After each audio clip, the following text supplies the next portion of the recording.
Marcus Chen's hands were so numb he couldn't feel the zipper anymore. 90 seconds. That's all he had before the 3-year-old girl in the locked car stopped breathing. Her lips had gone from pink to blue to gray. Through the frost-covered window, he watched her chest rise and fall slower with each breath. His father's military jacket was the only thing keeping him alive in -5-degree Chicago Christmas Eve. Take it off, and hypothermia would claim him in minutes. Keep it on, and this child dies.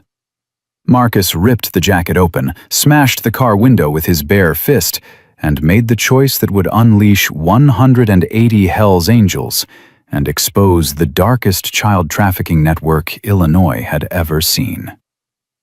Subscribe to our channel and stay until the end to see how one freezing night triggered a reckoning that brought down a criminal empire.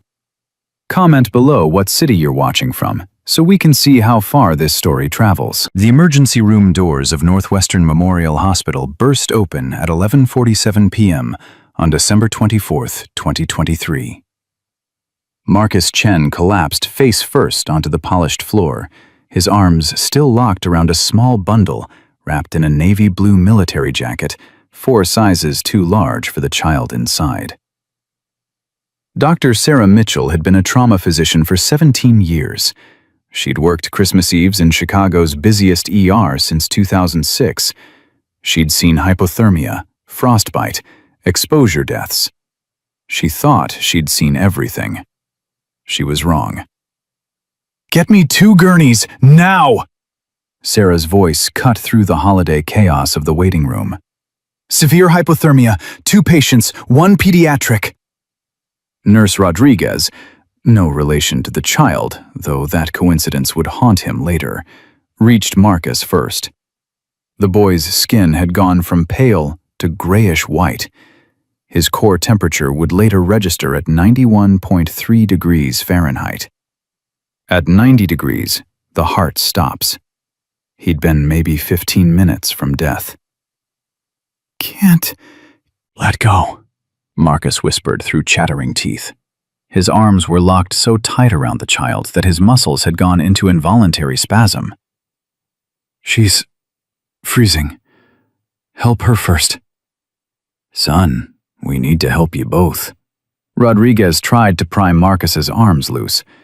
They wouldn't budge. The cold had literally frozen his muscles in protective position around the little girl. Sarah knelt beside them, her trained eyes taking in details that would matter later. The boy wore thin jeans, a torn gray hoodie, boots so oversized they were stuffed with newspaper that had spilled out when he fell. No gloves, no hat. His fingertips showed old frostbite damage, white scarring that meant this wasn't his first time nearly freezing to death. The child in his arms whimpered. A good sign. She was conscious. "Warm blankets, heat packs, and get me the thermal scanner," Sarah ordered. She touched the boy's face gently. "Marcus, right? That's what your dog tags say. I'm Dr. Mitchell. You did something incredibly brave, but now you need to let us help her. Can you do that?" Something in her voice, maybe the fact that she'd called him by name, treated him like a person instead of a problem, broke through the survival fog in Marcus's brain. His arms loosened, just enough. 2 nurses lifted Emma Rodriguez free. She was wearing pink fleece pajamas with unicorns and 1 sock. Her other foot was bare.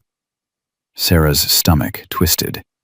This baby had walked out of a house into -5-degree weather dressed for bed, not survival. "Core temp on the child?" Sarah called out. 94.6, Nurse Chen reported, working quickly. "Early-stage hypothermia, fingers and toes showing frostbite, responsive but confused." "And the boy?" 91.3, respiratory infection, severe, dehydration. Can't get a vein for IV, he's too malnourished." Sarah's jaw tightened. She looked at Marcus Chen, really looked at him. 16 years old according to the birth date on those dog tags. But he looked 12. Hollow cheeks, bones too prominent. eyes with dark circles so deep they looked like bruises. "How long have you been on the streets?" Sarah asked quietly while her team worked to warm him. Marcus's eyes found hers. They were dark brown, intelligent, haunted. 31 months? The number hit Sarah like a physical blow. 31 months. Nearly 3 years. This child had survived almost 3 Chicago winters, homeless, and he'd just given up his only coat. "Where did you find her?" Sarah needed to know, needed to understand. "Behind Murphy's restaurant on Randolph." Marcus's voice was getting weaker. The warming process sometimes made people drowsy as their bodies stopped fighting. "Locked in a car.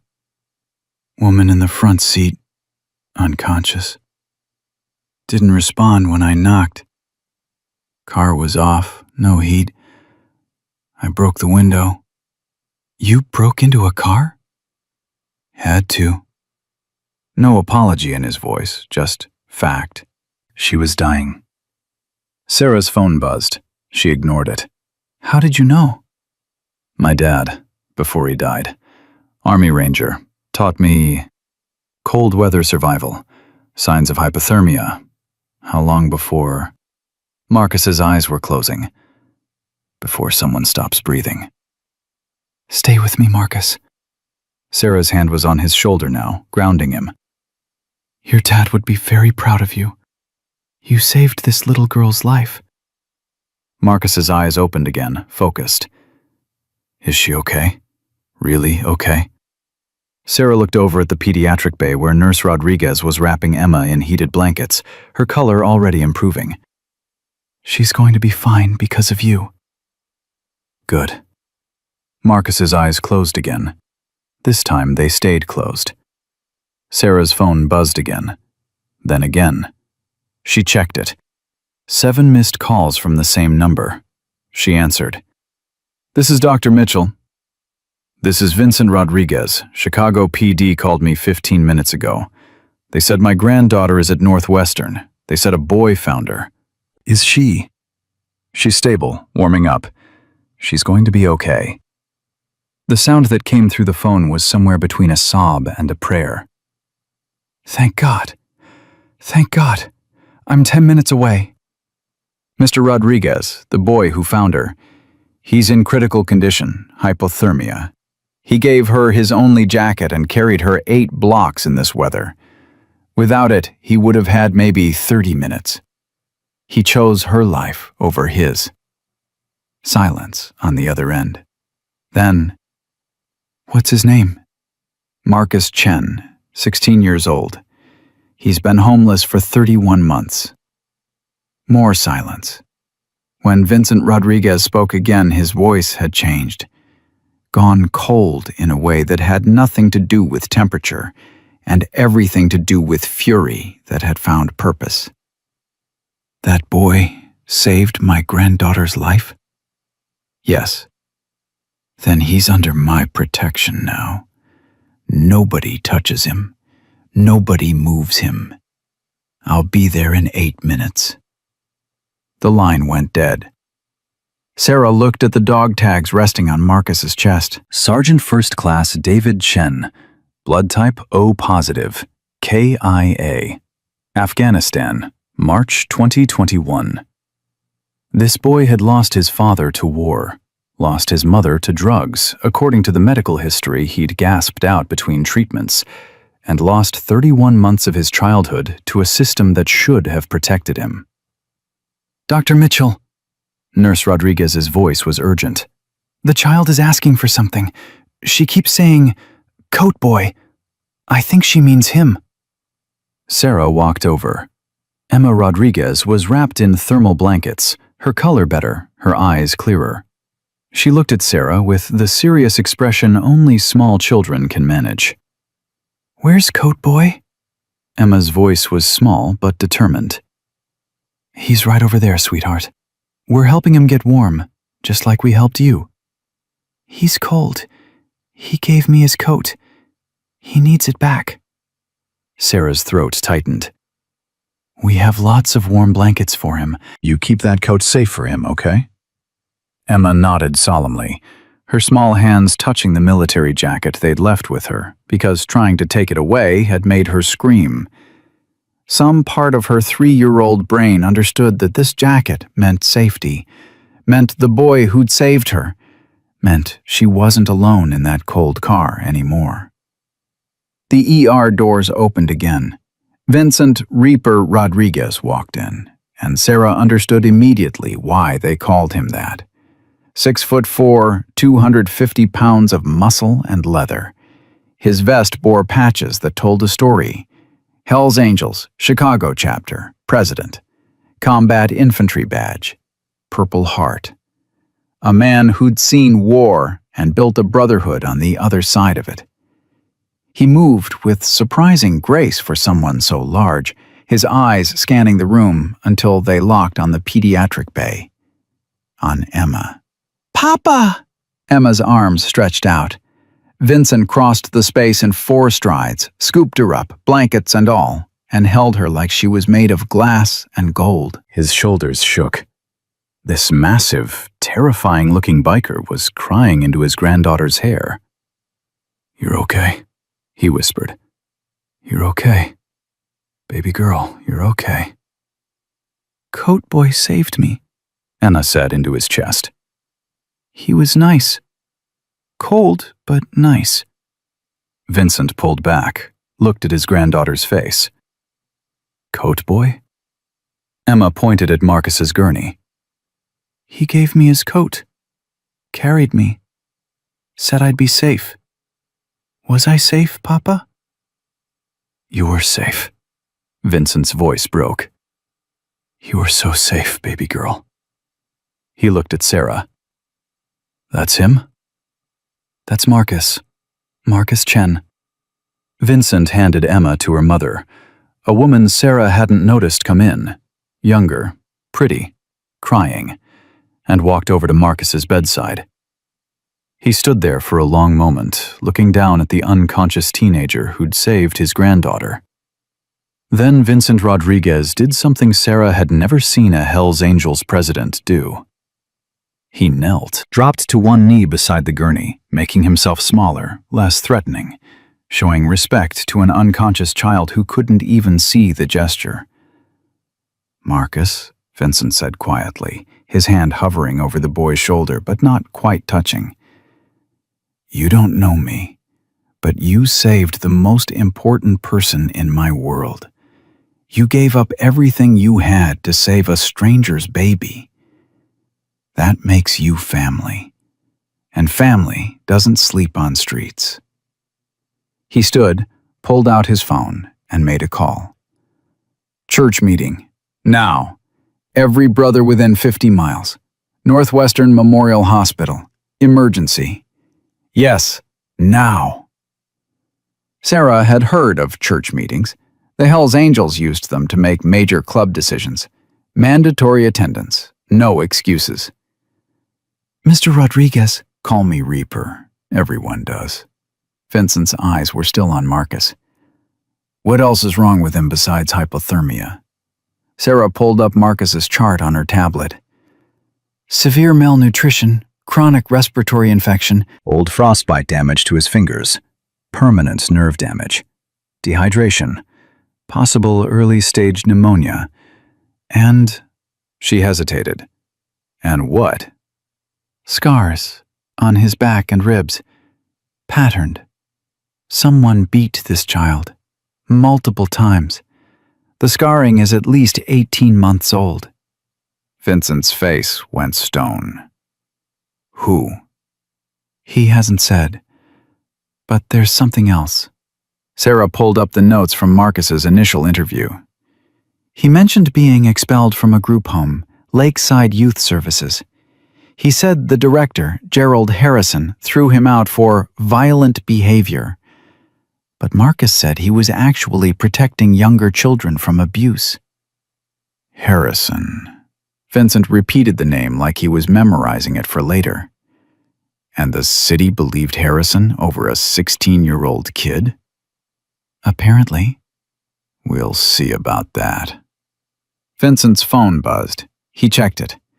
First brothers are arriving. I need you to do something for me, Doc. What? When Marcus wakes up, you tell him he's safe. You tell him he's got 180 Hell's Angels making sure nobody ever hurts him again. And you tell him that the little girl he saved wants to see him as soon as he's strong enough. Sarah nodded. I can do that. Good. Vincent started to walk away, then turned back. One more thing. That group home Marcus mentioned, Lakeside. I want everything you can find about it. Any medical records of kids from there who came through this ER. Anything that seems off.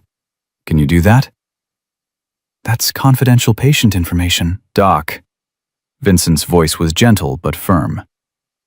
A 16-year-old kid just nearly died saving my granddaughter.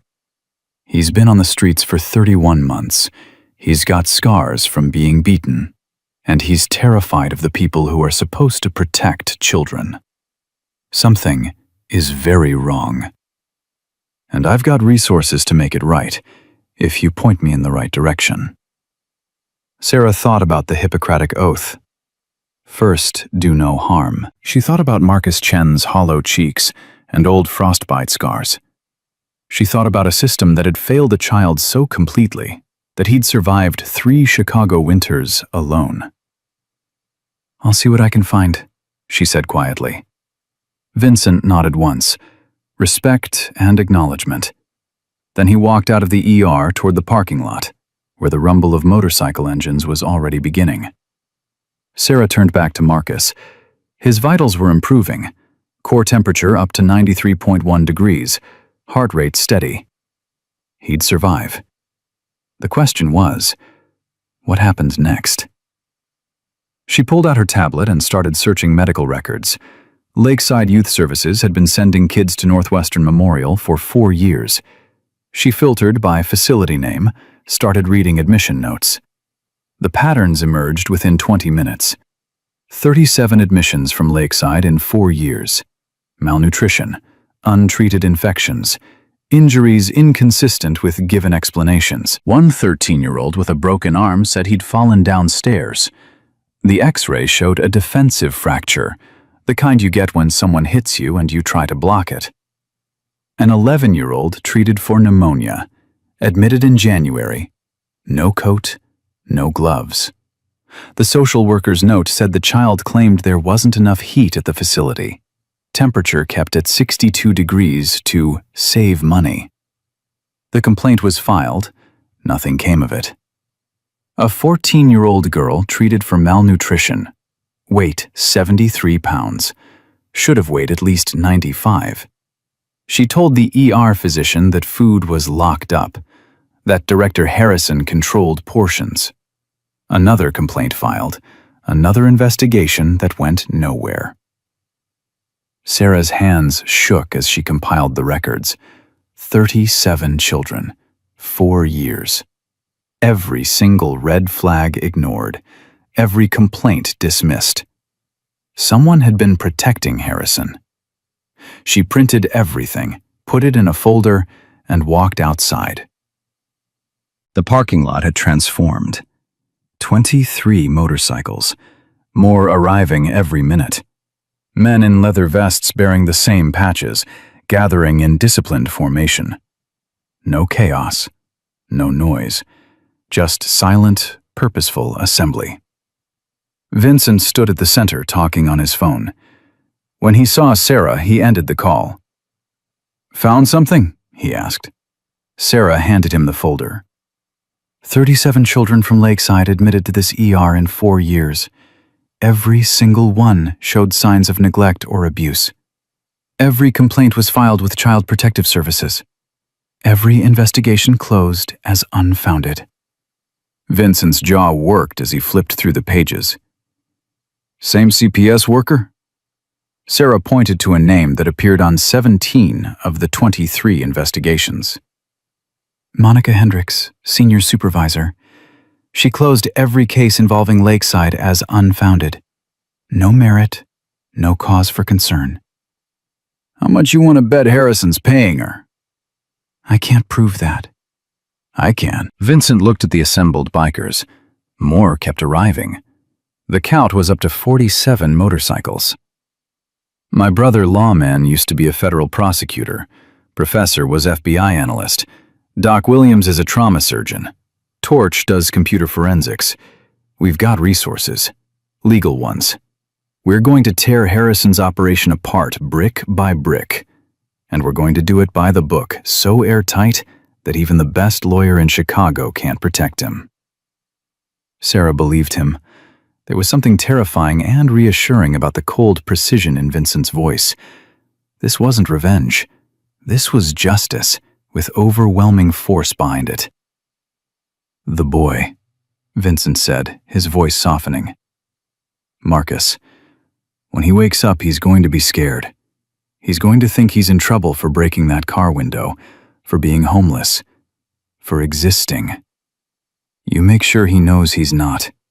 You make sure he knows he did exactly the right thing. You make sure he knows he's got people now. He's going to need placement. CPS will get involved. Over my dead body does that kid go into the system that failed him. Vincent's voice went hard again. My daughter Isabella is a social worker. We've got the space. We fostered before. Marcus stays with us until we figure out permanent placement. And if he wants it, we'll make it permanent. Adoption. Full legal.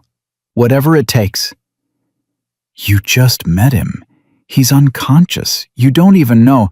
I know he gave his only coat to save a stranger's child in -5-degree weather. I know he survived 31 months on the streets and still had enough humanity left to choose someone else's life over his own survival. That's all I need to know. The rest we'll figure out.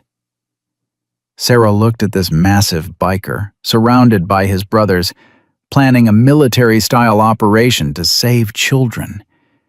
Everything she'd thought she knew about Hell's Angels rearranged itself in that moment. There's something else, she said. Marcus had a USB drive, hidden in his boot. He gave it to me before he lost consciousness. Asked me to keep it safe. Said it was evidence. Vincent's eyes sharpened. Evidence of what? He didn't say. Just that if anything happened to him, I should give it to the police. He was terrified someone would take it. You have it? Sarah pulled the small USB drive from her pocket. I haven't looked. HIPAA laws give it to me. I'll get it to the right people. Legal chain of custody. Everything documented. Sarah hesitated only a second, then handed it over. He trusted me with this. I'm trusting you. You won't regret it. Vincent pocketed the USB drive. His phone rang. He checked the caller ID, answered. Talk to me, lawman. Sarah watched his face change as he listened, watched anger bloom into something colder and more dangerous. You're sure? Vincent said into the phone. 89 ghost residents over 4 years? 6.3 million? He listened more. And you confirmed the life insurance angle? 14 deaths? His free hand clenched into a fist. Yeah, we're moving. Tonight. Get every brother who can ride. We're going to need everyone. He ended the call, looked at Sarah. That USB drive Marcus gave you? It's got 47 audio recordings. Harrison and his business partners discussing their operation, billing the state for kids who aren't there. 89 ghost residents over 4 years. $6.3 million. They're also talking about collecting life insurance on former residents who died after being discharged. 14 deaths.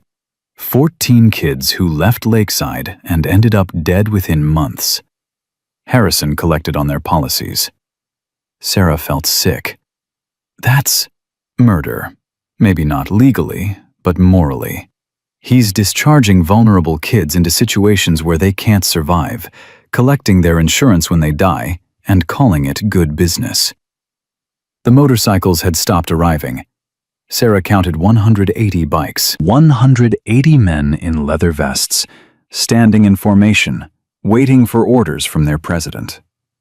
Vincent walked to the center of the group, his voice carried without shouting. "Brothers, 3 hours ago, a 16-year-old homeless kid saved my granddaughter's life, gave her his only coat, carried her 8 blocks in lethal cold, nearly died doing it. That kid's name is Marcus Chen. He's inside this hospital fighting pneumonia and hypothermia because he chose a stranger's life over his own." The assembled bikers listened in absolute silence.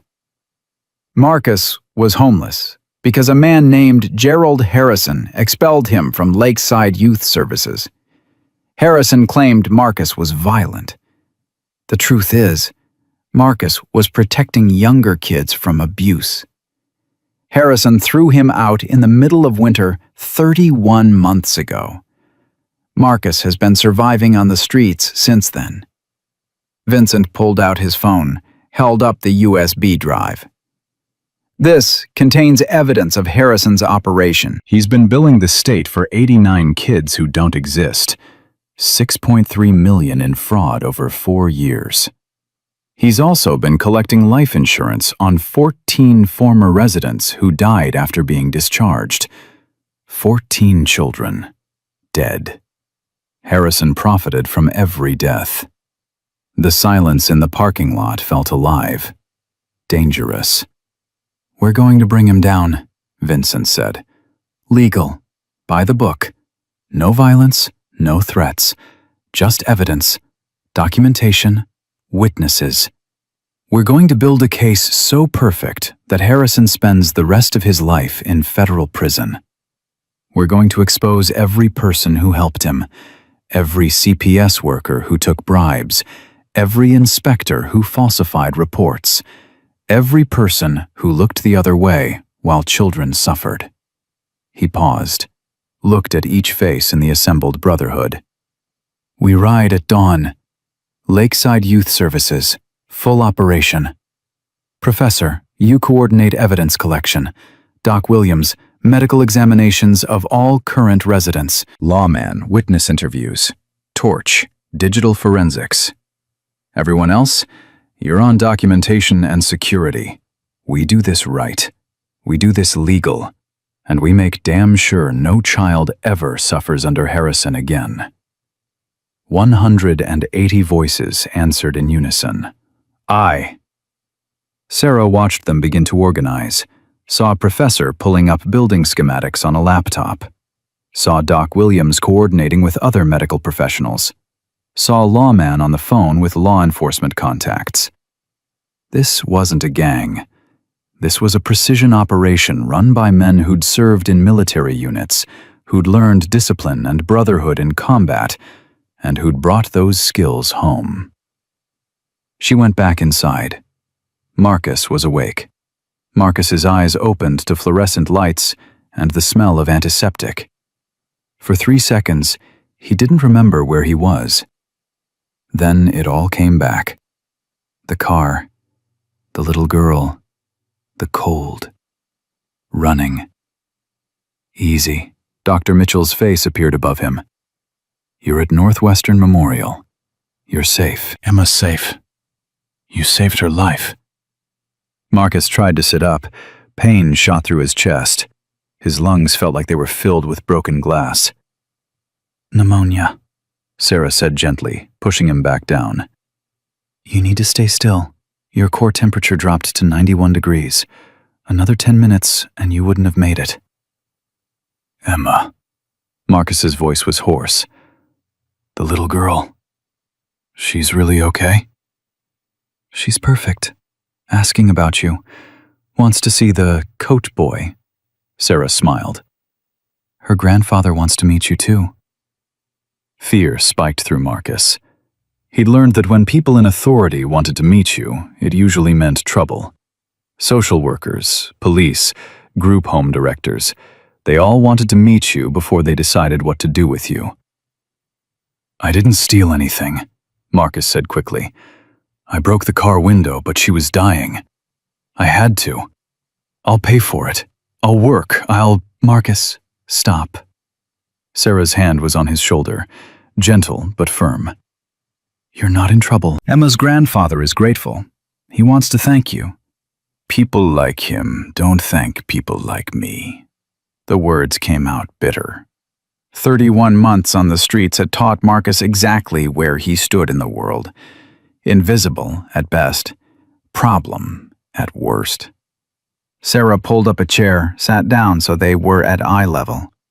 What do you mean, people like him? Rich people, important people. I saw the way everyone jumped when he walked in. I heard them call him Reaper. He's Hell's Angels. He's got power. People like that don't help homeless kids. They just want us gone. Is that what happened at Lakeside? They wanted you gone? Marcus's jaw tightened. You know about Lakeside? I know you were expelled 31 months ago. I know Gerald Harrison claimed you were violent. I know that's not true. Sarah leaned forward. Marcus, I've been an ER doctor for 17 years. I've seen what real violence looks like. Your scars? Those aren't from fighting. Those are from being beaten. Someone hurt you, and then they blamed you for it. Tears burned Marcus's eyes. He blinked them back. Crying was weakness. Weakness got you hurt. There was this kid, Marcus said, his voice barely above a whisper. Jaden, 8 years old. He wet the bed because he was scared. Harrison's assistant director, Roger Vance, he locked Jaden in the basement overnight as punishment. No light, no bathroom, nothing. Jaden was screaming. I could hear him through the floor. Sarah's hand tightened on his shoulder. I went down there, broke the lock, got Jaden out. Vance came back, found us. He started hitting Jaden, said he'd teach him a lesson. I pushed Vance away, got Jaden behind me. Vance went crazy, started beating me instead. Marcus touched his ribs unconsciously. Security cameras saw me push Vance, saw me attack him. Harrison said I was violent, dangerous to other residents. Expelled me that night. Middle of January, 17 degrees outside. Did you tell anyone? CPS? The police? Marcus laughed, but there was no humor in it. I tried. Called the CPS hotline. They sent Monica Hendricks. She interviewed Harrison, interviewed Vance, believed them. Wrote in her report that I had severe behavioral issues and aggressive tendencies. Said my expulsion was justified. Case closed. Monica Hendricks. Sarah's voice went cold. She investigated 17 complaints about Lakeside. Closed every single one as unfounded. Because Harrison pays her. Marcus didn't phrase it as a question. He'd figured it out months ago. I watched them, saw them meet in Harrison's office, saw him hand her envelopes. Cash. Every month. $500. I recorded some of it on my phone before Harrison confiscated it. Sarah's eyes widened. You recorded Harrison paying off a CPS supervisor? I recorded everything I could. Conversations, meetings, Harrison bragging to his business partners about ghost residents, billing the state for kids who weren't there anymore, making millions. Marcus's hand moved to his boot, found nothing. Panic hit. Where's my USB drive? It was in my boot. Where is it? I have it. Had it. I gave it to Vincent Rodriguez. You what? Marcus tried to sit up again, fought against Sarah's restraining hands. You gave my evidence to a Hell's Angels president? Do you know what he can do with that? He could destroy it, use it for blackmail. Harrison has connections. He could... Marcus, listen to me. Sarah's voice cut through his panic. Vincent Rodriguez is many things, but he's not corrupt. He's not working for Harrison. He's got resources you don't have, legal resources. He's already got people analyzing those recordings, building a case. By morning, Harrison's operation is going to be exposed. You don't understand. Marcus was shaking now, not from cold, from fear that had lived in him for 31 months. Harrison is connected. The mayor gave him an award last year. Community service, helping at-risk youth. He's got judges, politicians, business leaders. They all think he's a hero. Nobody's going to believe a homeless kid over him. They're going to believe 47 audio recordings of Harrison discussing fraud, embezzlement, and collecting life insurance on dead children. Marcus froze. How did you know about the life insurance? Vincent's people analyzed your recordings. They found everything. 89 ghost residents, 6.3 million in fraud, 14 former residents who died after Harrison discharged them, 14 life insurance policies Harrison collected on. The room spun. Marcus had known Harrison was bad, had known about the fraud. But 14 deaths? 14 kids who'd left Lakeside and ended up dead? I knew some of them, Marcus whispered. Destiny Martinez. She was 15.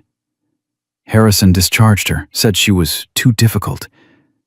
She overdosed 3 months later. I saw her on the street 2 weeks before she died. She was so thin, so lost. I gave her my food. She was crying, said she couldn't do it anymore. I tried to help, but I didn't know how. His voice broke. And Tyler Washington, 12 years old. Harrison kicked him out in February. Tyler had asthma, needed an inhaler. Harrison wouldn't give it to him when he left, said it belonged to the facility. Tyler died in March. Asthma attack. No inhaler, no help. Sarah's eyes were wet. Marcus, those deaths weren't your fault. I survived. They didn't. I'm still here, and 14 kids are dead. How is that fair? It's not fair. None of this is fair. But you're alive for a reason. You saved Emma. You documented Harrison's crimes. You're going to help make sure no other child suffers what you and those 14 kids suffered. The door opened. Vincent Rodriguez walked in, and Marcus's instinct was to make himself smaller. Men that size, that powerful, they were dangerous. They hurt people. But Vincent didn't approach the bed, didn't crowd Marcus's space. He stopped 6 feet away, hands visible, body language careful. Marcus, Vincent said. I'm Reaper, Emma's grandfather. I owe you my granddaughter's life. Thank you. Marcus didn't know what to say. In 31 months, exactly 3 people had thanked him for anything. A woman whose dropped groceries he'd helped pick up, a man whose car tire he'd helped change, a little girl he'd given his last dollar to for bus fare. Nobody important had ever thanked him. She's okay? Marcus asked. She's perfect. Warm, safe, asking about you every 5 minutes. Vincent's expression softened. She wants to give you your coat back. Says you're cold and you need it. Something in Marcus's chest cracked. This 3-year-old who'd almost died remembered that he'd been cold, cared that he'd been cold. She can keep it, Marcus said. It was my dad's. He'd want her to have it. Vincent's eyes dropped to the dog tags on Marcus's chest. Your father was Army? Ranger.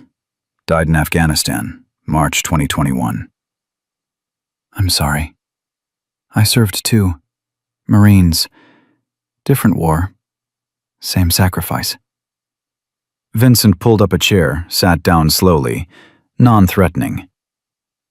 Your father taught you well. Cold weather survival, how to recognize hypothermia, how to save a life. He taught me never to leave a fallen comrade.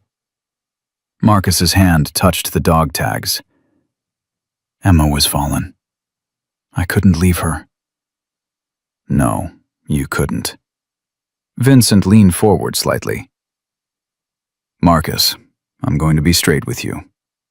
Dr. Mitchell gave me your USB drive. My people have analyzed the recordings. We know what Harrison did. We know about the fraud, the ghost residence, the life insurance. We know he expelled you for protecting a younger child. We know Monica Hendricks took bribes to cover for him. Marcus's heart was pounding. What are you going to do? We're going to destroy him.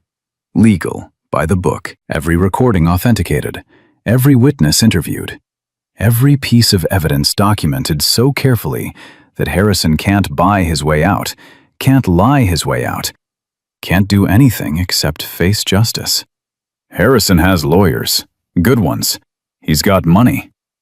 I've got 180 hellsangels who just spent 3 hours organizing a military precision operation. We've got former FBI analysts, federal prosecutors, trauma surgeons, computer forensic specialists. We've got resources Harrison doesn't even know exist. And we've got something he can't buy. Vincent's voice went hard. We've got motivation.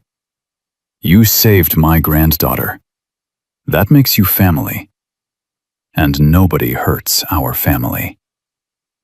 Marcus wanted to believe him, wanted it so badly it hurt. But 31 months had taught him that adults made promises they didn't keep, that help never came, that he was alone. Why? The word came out broken. Why do you care? You don't know me. I'm nobody. I'm just some homeless kid who— Stop! Vincent's voice cracked like a whip. Not angry, commanding. You are not nobody. You are Marcus Chen, son of Sergeant First Class David Chen. You survived 31 months on Chicago streets. You protected a younger child and got punished for it. You gave your only coat to a freezing stranger and nearly died doing it. You documented evidence of systemic abuse. You are not nobody. You're a hero. Heroes don't live in subway stations. Marcus's voice was bitter. Heroes live wherever they have to and do the right thing anyway. That's what makes them heroes. Vincent stood up, walked closer to the bed. I'm going to ask you something, and I need you to think carefully before you answer. Marcus tensed. Do you want justice? Vincent asked. Real justice. The kind that puts Harrison in federal prison. The kind that saves every child still trapped in his facility. The kind that makes sure no other kid gets thrown out in January cold and told they're worthless. Of course I want that. But wanting doesn't make it happen. It does if you're willing to fight for it. You've got the evidence. You've got the truth. We've got the resources and the expertise. But we need you. We need you to testify. Need you to tell your story. Need you to be brave. One more time. Marcus looked at Vincent Rodriguez, this massive Hell's Angels president who'd lost nothing in this fight, except maybe time and resources. Who could walk away right now and his life wouldn't change. But who was standing in a hospital room at 1 a.m, asking a homeless teenager to trust him? If I testify, Marcus said slowly, Harrison will come after me. He'll dig up everything, make me look bad, say I'm lying, say I'm violent, say I'm everything he already said I was. Let him try. We'll bury him in evidence. But Marcus, I won't lie to you. This won't be easy. You'll have to face him, face Hendricks, face everyone who failed you. You'll have to tell your story to police, FBI, prosecutors, maybe a jury. You'll have to relive trauma you've been trying to survive. And if I say no, Vincent's expression didn't change. Then we use what we have and do our best. But it won't be enough. Harrison will hire expensive lawyers. They'll challenge the authenticity of the recordings. They'll claim entrapment or illegal surveillance. Without your testimony explaining how you got the recordings, why you got them, what you witnessed firsthand, the case gets weaker. He might walk, and every child in Lakeside stays trapped. Marcus thought about Jaden, locked in a basement, screaming. Thought about Destiny and Tyler and 12 other kids who died after Harrison decided they weren't profitable anymore. Thought about Emma Rodriguez, 3 years old, asking about the coat boy. "I'll do it," Marcus said. "I'll testify." Vincent exhaled. Relief crossed his face. "Thank you. But I need something first." "Name it. Where do I go after this? After I testify, after the case, after everything. Where do I go? Because I can't go back to the streets. I can't survive another winter. I'm tired of being cold. I'm tired of being hungry. I'm tired of being invisible." Vincent pulled out his phone, made a call. "Isabella, I need you at Northwestern, now. Bring the paperwork." He listened. "Emergency foster placement, teenager. Yes, I know it's 1 a.m. This can't wait." He ended the call, looked at Marcus. "My daughter Isabella is a licensed social worker. She and her husband Michael have fostered 7 children in the last 4 years. 3 of them are permanent now, adopted, full legal. They've got space, they've got resources, and they've got hearts big enough to make room for one more." "You're saying they'll take me?" "I'm saying we're family now. Emma's family. My family. That means Isabella's family. You stay with them while we build the case against Harrison. After, if you want it, we make it permanent. Adoption, or legal guardianship until you're 18. Your choice." Marcus's throat closed. "Why would they want me? I'm broken. I've got nightmares. I can't sleep in closed rooms. I hoard food. I check locks 10 times before I can relax. I'm damaged. You're a survivor. There's a difference." Vincent's hand rested on the bed rail, close but not touching. "Marcus, I've seen broken. I've been broken. Afghanistan, Iraq, both my tours broke things in me that never fully healed. But broken doesn't mean worthless. It means you've been through hell and came out the other side. That takes strength most people don't have." The door opened again. A woman walked in, early 40s, dark hair pulled back in a ponytail, wearing jeans and a sweater. She looked tired, but her eyes were kind. She crossed straight to Vincent, hugged him. "Dad, what's going on? You said emergency placement?" Vincent gestured to Marcus. "Isabella, this is Marcus Chen. He saved Emma's life tonight. Gave her his coat. Carried her 8 blocks in lethal cold. Nearly died doing it." Isabella's hand flew to her mouth. "Oh my God, Emma is okay?" "She's perfect. Because of Marcus." Isabella turned to Marcus, and he saw tears in her eyes. "Thank you. Thank you so much. Emma is my whole world. You saved her." Marcus didn't know what to do with gratitude, didn't know how to process people crying over something he'd done. "I just did what anyone would do." "No," Isabella shook her head. "Most people would have walked past that car, would have told themselves it wasn't their problem. You broke a window. You gave up your only protection. You chose her life. That's not what anyone would do. That's what heroes do." "Your dad said the same thing.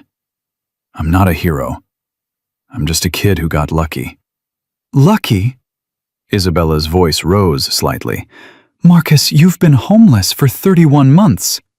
You've survived 3 Chicago winters. You've got permanent frostbite damage, malnutrition, pneumonia, and scars from being beaten. Nothing about your life has been lucky, but you're still here, still choosing to help others, still protecting people even when you can barely protect yourself. That's not luck. That's character. Marcus felt the tears coming and couldn't stop them this time. "I'm so tired," he whispered. "I'm so tired of fighting, of surviving, of being alone." Isabella sat on the edge of the bed, took his hand. "Then stop being alone. Come stay with us. Michael and I have a 4-bedroom house in Lincoln Park. 2 of the bedrooms are occupied by our boys, Jake and Sam. Jake's 14, Sam's 11, both former foster kids, both adopted now. 3rd bedroom is our daughter Maya's. She's 6, also adopted. 4th bedroom is yours if you want it." "You don't even know me." "I know enough. You saved my niece. You protected younger children at Lakeside and got punished for it. You survived hell and kept your humanity. That's all I need to know." Isabella squeezed his hand. "Marcus, I'm not going to lie and say everything will be perfect. You'll have nightmares. So does Jake. He was in 3 foster homes before us. 2 were abusive. He still checks doors and windows at night. Still hoards food in his closet even though we've told him 100 times he doesn't have to." She smiled gently. "Sam has panic attacks. Loud noises trigger him. His biological father used to beat his mother. Sam tried to protect her, got hurt doing it. He's been with us 2 years and he's still healing. Maya came to us at 4 years old, nonverbal from trauma. Took 6 months before she'd speak. Another 8 before she'd let us hug her without flinching." Marcus listened, something shifting in his chest. "Broken is our normal," Isabella continued. "Healing is messy. It's not linear. Some days are good, some days are awful. But you don't do it alone. You do it with people who understand, who've been there, who won't give up on you when it gets hard." "What if I can't do it? What if I'm too broken?" "Then we help you carry it until you're strong enough to carry it yourself. That's what family does." Vincent's phone buzzed. He checked it, his expression hardening. "Lawman just confirmed. Monica Hendricks has taken bribes from 3 different facility directors, not just Harrison. She's been doing this for 6 years, closing legitimate abuse complaints in exchange for cash." Marcus's head snapped up. 3 facilities? How many kids?" Vincent's jaw tightened as he read the message. "Lawman's still counting, but preliminary numbers show at least 47 abuse complaints closed by Hendricks across 3 facilities in 6 years. 47 legitimate reports, all buried." "Oh my God," Isabella's voice shook. "How many children suffered because she took money to look the other way?" "We're going to find out." Vincent started typing on his phone. "Professor's pulling CPS records now. Every case Hendricks touched, every facility she investigated, every complaint she dismissed. By sunrise, we'll have a complete picture." Marcus's hands were shaking. "I tried to tell her. When she came to interview me after Harrison expelled me, I told her about Jaden being locked in the basement, about kids being starved, about Roger Vance beating children. She looks me right in the eye and said I was making it up to avoid consequences for my violent behavior." "She knew," Isabella said quietly. "She knew you were telling the truth, and she didn't care because Harrison was paying her." "How much?" Marcus asked. "How much was I worth? How much did Harrison pay her to ignore what he did to me?" Vincent checked his phone again. $500 a month, $6,000 a year. Hendricks made $36,000 over 6 years, looking the other way while children were abused. The number hung in the air. $36,000. The price of Marcus's suffering. The price of 47 other children's suffering. The price of 14 deaths. I want to see her arrested. Marcus's voice was cold now, anger replacing fear. I want to watch them put handcuffs on her. I want her to know that I didn't forget. That those 47 kids she failed didn't disappear just because she closed our files. You will, Vincent promised. FBI's moving on this at dawn. They'll arrest Harrison first, then Hendricks, then everyone else in the network. You'll get to see justice. Sarah stepped forward. Marcus needs rest. His body's been through trauma. He needs time to heal before— No, Marcus interrupted. I've had 31 months to rest in subway stations and abandoned buildings. I've had 31 months to heal while sleeping on concrete. I'm done resting. I'm done waiting. I want to help. Tell me what I can do. Vincent studied him for a long moment. You can start by telling me everything. Every detail about Lakeside. Every person who worked there. Every child you remember. Every time you witnessed abuse or neglect. Everything. That'll take hours. I've got hours. Isabella, you stay with him. Take notes. Get every detail. I need to coordinate with the teams. Vincent moved toward the door, paused. Marcus, what you're about to do, opening up about trauma, reliving it, it's going to hurt. But it's necessary. Can you handle it? Marcus thought about Jaden screaming in the basement, about Destiny crying 2 weeks before she died, about Tyler gasping for air without his inhaler, about 14 children who'd never get to tell their stories. I can handle it, he said. Vincent nodded once and left. Isabella pulled out her phone, opened a notes app, sat down next to Marcus's bed. Start from the beginning, she said gently. When did you first arrive at Lakeside? Marcus took a breath. April 17th, 2021, 3 weeks after my mom died. I was 13. The social worker, different one than Hendricks, she drove me there in the afternoon, told me it was temporary, that they'd find me a permanent placement soon. She was lying. She knew it was permanent. I could tell by the way she wouldn't look at me when she said it. What happened when you arrived? Harrison greeted us. Big smile, warm handshake.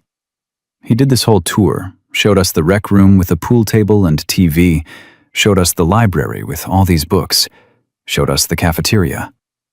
Everything looked good, clean, safe. The social worker left feeling good about placing me there. Marcus's hands clenched the blanket. The second her car pulled away, Harrison's face changed. Smile disappeared. He took me to the real sleeping quarters, not the nice room he'd shown the social worker. This was the boys' overflow dorm. 12 beds crammed into a room meant for 6. No privacy. 1 bathroom for 12 kids. Toilet didn't flush right. Shower had mold. Isabella was typing rapidly. How many children were at Lakeside when you arrived? Harrison claimed 43 to the state. Reality was 27. He was billing for 16 ghost residents even then. How did you figure that out? I counted. Every kid, every bed, every meal. The numbers didn't match what Harrison claimed in his reports.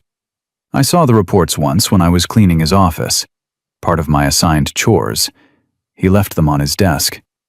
43 residents. But I'd counted 27 kids. I started paying attention after that, started documenting.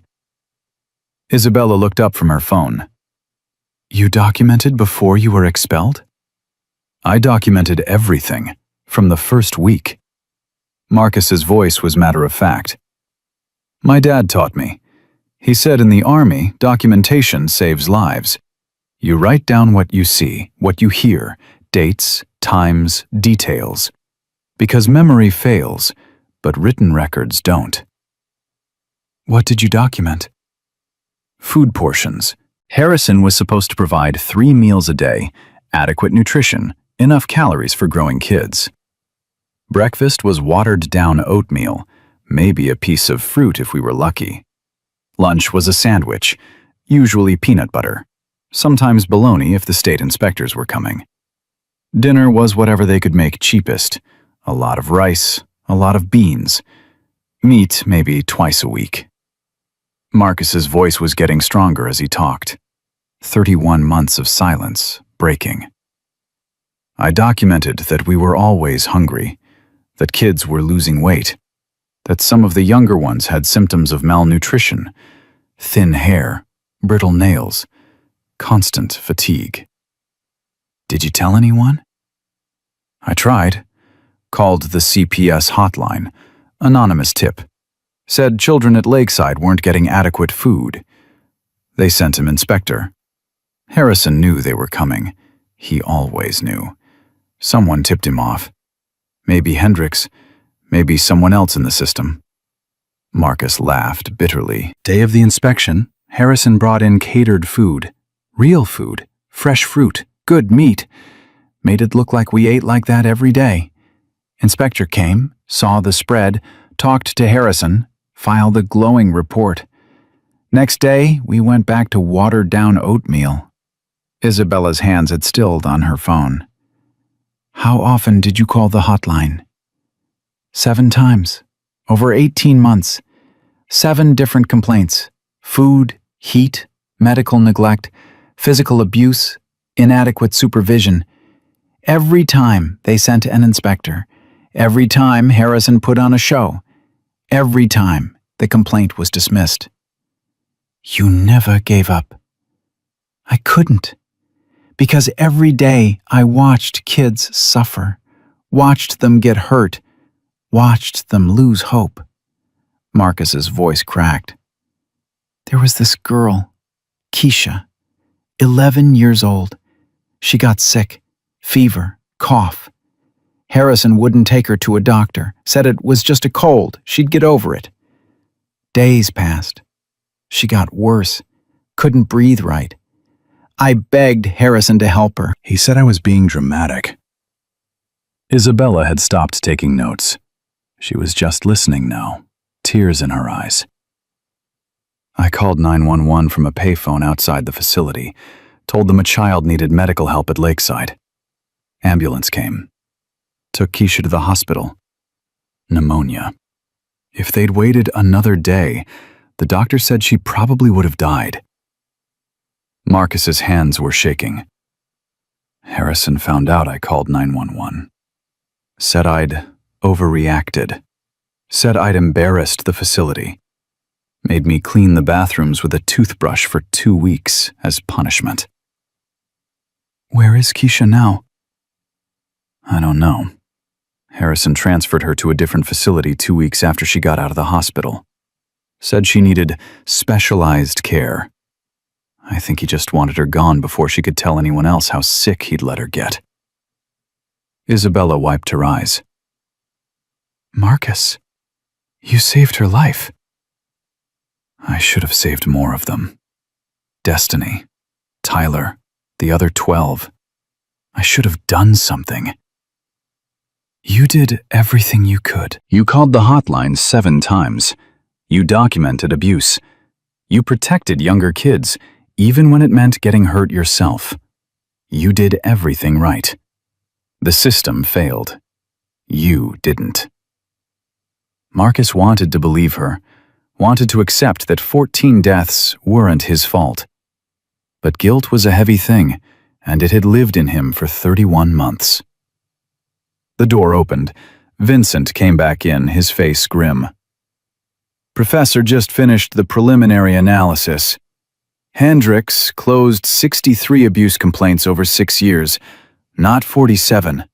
63. Across 5 different facilities, not 3, 5. Isabella stood up. 5 facilities? She was protecting 5 abusive operations? Looks like it. She took money from all of them. Total of $94,000 over 6 years. Marcus did the math in his head. That's about $1,500 a month. She was making more from bribes than from her actual salary. IRS is going to love that, Vincent said darkly. Tax evasion on top of everything else. She's going to federal prison for a long time. Good. Marcus's voice was hard. She deserves it. Vincent's phone rang. He answered, listened, his expression changing from grim to shocked. Say that again, slowly. He listened more, his free hand clenching into a fist. Are you absolutely sure? Triple-checked. Another pause. Send me everything. He ended the call, looked at Marcus. Torch just cracked Harrison's private server, the one he thought was encrypted and secure. Marcus, it's worse than we thought. Harrison wasn't just billing for ghost residents. He was selling children. The room went silent. Marcus couldn't process what he'd just heard. What do you mean, selling children? Isabella's voice was barely a whisper. Human trafficking. Not all of the discharged kids ended up dead or on the streets. Some of them disappeared completely. No records, no trail. Torch found emails between Harrison and 3 different buyers. The numbers were piling up like bodies. Did I know any of them? Marcus asked. The 17 who were sold? Vincent scrolled through his phone. I've got the names. Do you want me to read them? Yes. Vincent started reading. Jessica Martin, age 14, discharged March 2020. I knew her. Marcus's voice broke. She was nice, quiet. She helped the younger kids with homework. Harrison said she was being transferred to a facility in Wisconsin. Better programs. She was excited, said she'd write to us. She never made it to Wisconsin. Carlos Rodriguez, age 15, discharged July 2020. Marcus nodded. He wanted to be a chef, talked about it constantly. Harrison said he was going to a group home with culinary training. Carlos couldn't wait. He's listed as sold to an agricultural operation in downstate Illinois. Vincent continued reading. Each name was a knife. Each one was a child Marcus had known, had talked to, had tried to protect. By the time Vincent finished, Marcus was sobbing. I should have known, he gasped. I should have realized. They were too happy, too excited about their transfers. It didn't make sense. Harrison never did anything to help us. Why would he suddenly send kids to better placements? Because that's what predators do, Isabella said, pulling Marcus into a hug. They lie, they manipulate, they prey on hope. You couldn't have known. You were a child yourself. You were trying to survive.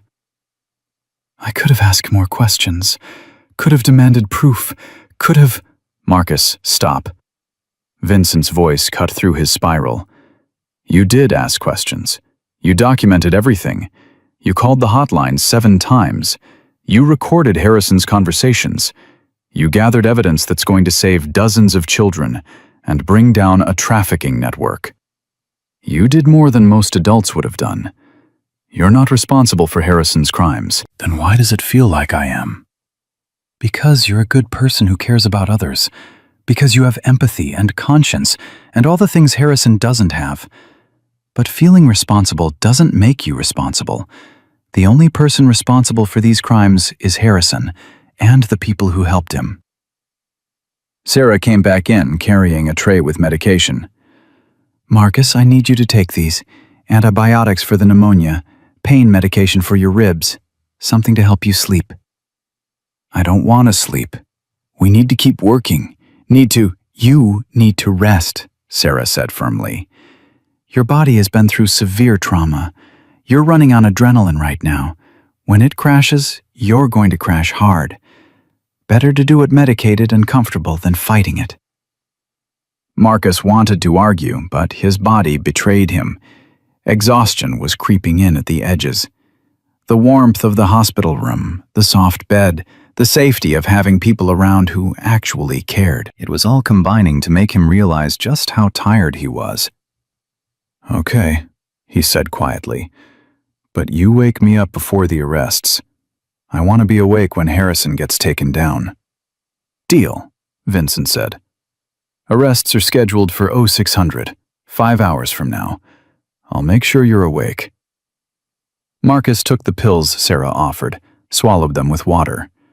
Within minutes, he could feel them working, the pain in his ribs dulling, the tightness in his chest easing, his eyelids getting heavy. "Isabella," he said, fighting to stay awake.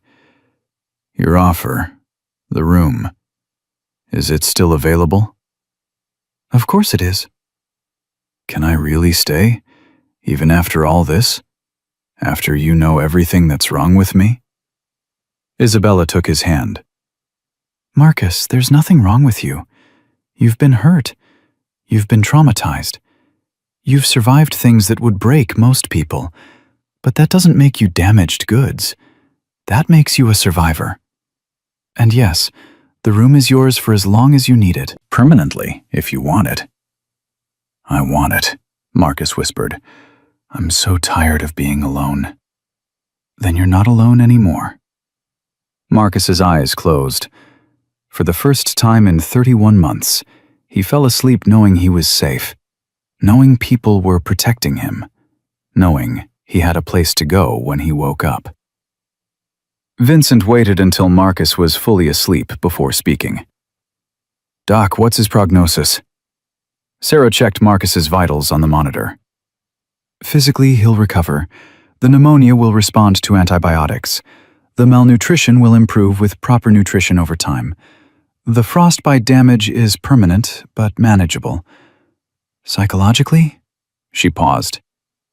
"That's going to take years. He's got PTSD, probably severe. He'll need intensive therapy, trauma-informed care, patience." "He'll have it," Isabella said. "Whatever he needs, however long it takes." Vincent's phone buzzed again. He read the message, his expression darkening further. Lawmen found something else. Harrison's financial records show payments to 3 Cook County judges, monthly retainers, $3,500 a month each, for 6 years. "He was paying judges?" Sarah's voice rose. "To do what?" "Expedite adoptions, seal records, dismiss abuse cases if they made it to court. Harrison had judges on his payroll." Vincent was typing rapidly. "This goes higher than we thought. This isn't just one corrupt facility director. This is a network. CPS supervisors, judges, probably attorneys, probably state officials." Isabella looked sick. "How deep does this go?" "We're going to find out. Professors pulling every connection, every payment, every person Harrison ever did business with. By the time we're done, everyone involved is going down." Vincent looked at Marcus, sleeping peacefully for the first time in years. "This kid survived hell, saved my granddaughter. Documented evidence of the biggest child welfare corruption case Illinois has seen in decades. He's going to get justice. They all are. Every child Harrison hurt, every child the system failed. They're all going to get justice." "Dad," Isabella said quietly, "what if this is bigger than we can handle? What if Harrison's connections go high enough that they can shut this down?" "They can try." Vincent's voice was steel. "But they're not dealing with some scared kid making allegations anymore. They're dealing with 180 hellsangels who've got resources, connections, and motivation. They're dealing with FBI agents who specialize in corruption and trafficking. They're dealing with media who'll eat this story alive. Harrison's network might be big, but we're bigger, and we're not backing down." He pulled out his phone, started making calls. "I need every brother with legal experience at Lakeside in 3 hours. I need every brother with medical training ready to examine residents. I need every brother with investigative experience ready to interview witnesses, and I need Professor to coordinate with FBI. This operation needs to be flawless. 2 floors down, Emma Rodriguez was still awake. Her mother had tried to get her to sleep, but Emma kept asking questions. "Where's Coat Boy?" "He's resting, baby. The doctors are helping him get better." "Is he warm now?" "Yes, sweetheart. He's very warm." "Can I see him?" "In the morning, when he wakes up." Emma thought about this. "Mama, why did Coat Boy give me his coat? He was so cold." Her mother's eyes filled with tears. "Because he's a very good person who wanted to keep you safe." "But he needed it too." "Yes, he did." "So he was brave?" "The bravest person I've ever heard of." Emma nodded seriously. "When I grow up, I want to be brave like Coat Boy." Her mother pulled her close. "I think Coat Boy would like that very much." In the hospital parking lot, 180 motorcycles sat in perfect formation. Their riders were inside, spread throughout the hospital, planning an operation that would change everything. Some were in conference rooms coordinating with FBI. Some were reviewing legal documents. Some were analyzing financial records. Some were preparing medical examination protocols. They worked through the night, methodical, precise, angry but controlled. These were men who'd served in combat, who'd learned discipline under fire, who'd come home and built brotherhood on principles of loyalty and protection. They'd dropped everything to help a child they'd never met, because their president asked, because a teenage boy had saved his granddaughter, because children needed protecting, and nobody else was doing it. By 3 a.m., they had a plan. By 4 a.m., they had 3 FBI units committed to the operation. By 5 a.m., they had warrants for Harrison, Hendricks, Roger Vance, 3 judges, 2 attorneys, and 4 other facility directors. At 5:45, Vincent walked back into Marcus's room. The boy was still sleeping. Vincent touched his shoulder gently. "Marcus, time to wake up." Marcus's eyes opened. For a split second, there was panic. Then he remembered where he was, who was with him, what was happening. "Is it time?" he asked. "It's time." Marcus sat up, ignoring the protest from his ribs. "I want to see it." "You can watch from here. FBI is setting up a live feed. You'll see everything." Sarah came in with a laptop, set it up on the bedside table, logged into a secure feed. The screen showed multiple camera angles: Lakeside Youth Services, Harrison's house, Hendrick's apartment, courthouses, law offices.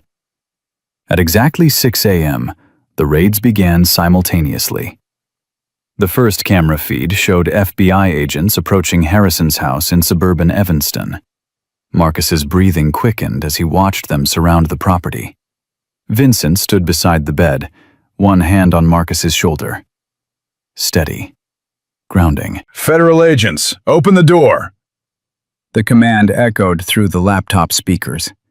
Marcus watched Harrison appear in his doorway, wearing a silk bathrobe. Expensive. The kind that cost more than Marcus had spent on food in 6 months.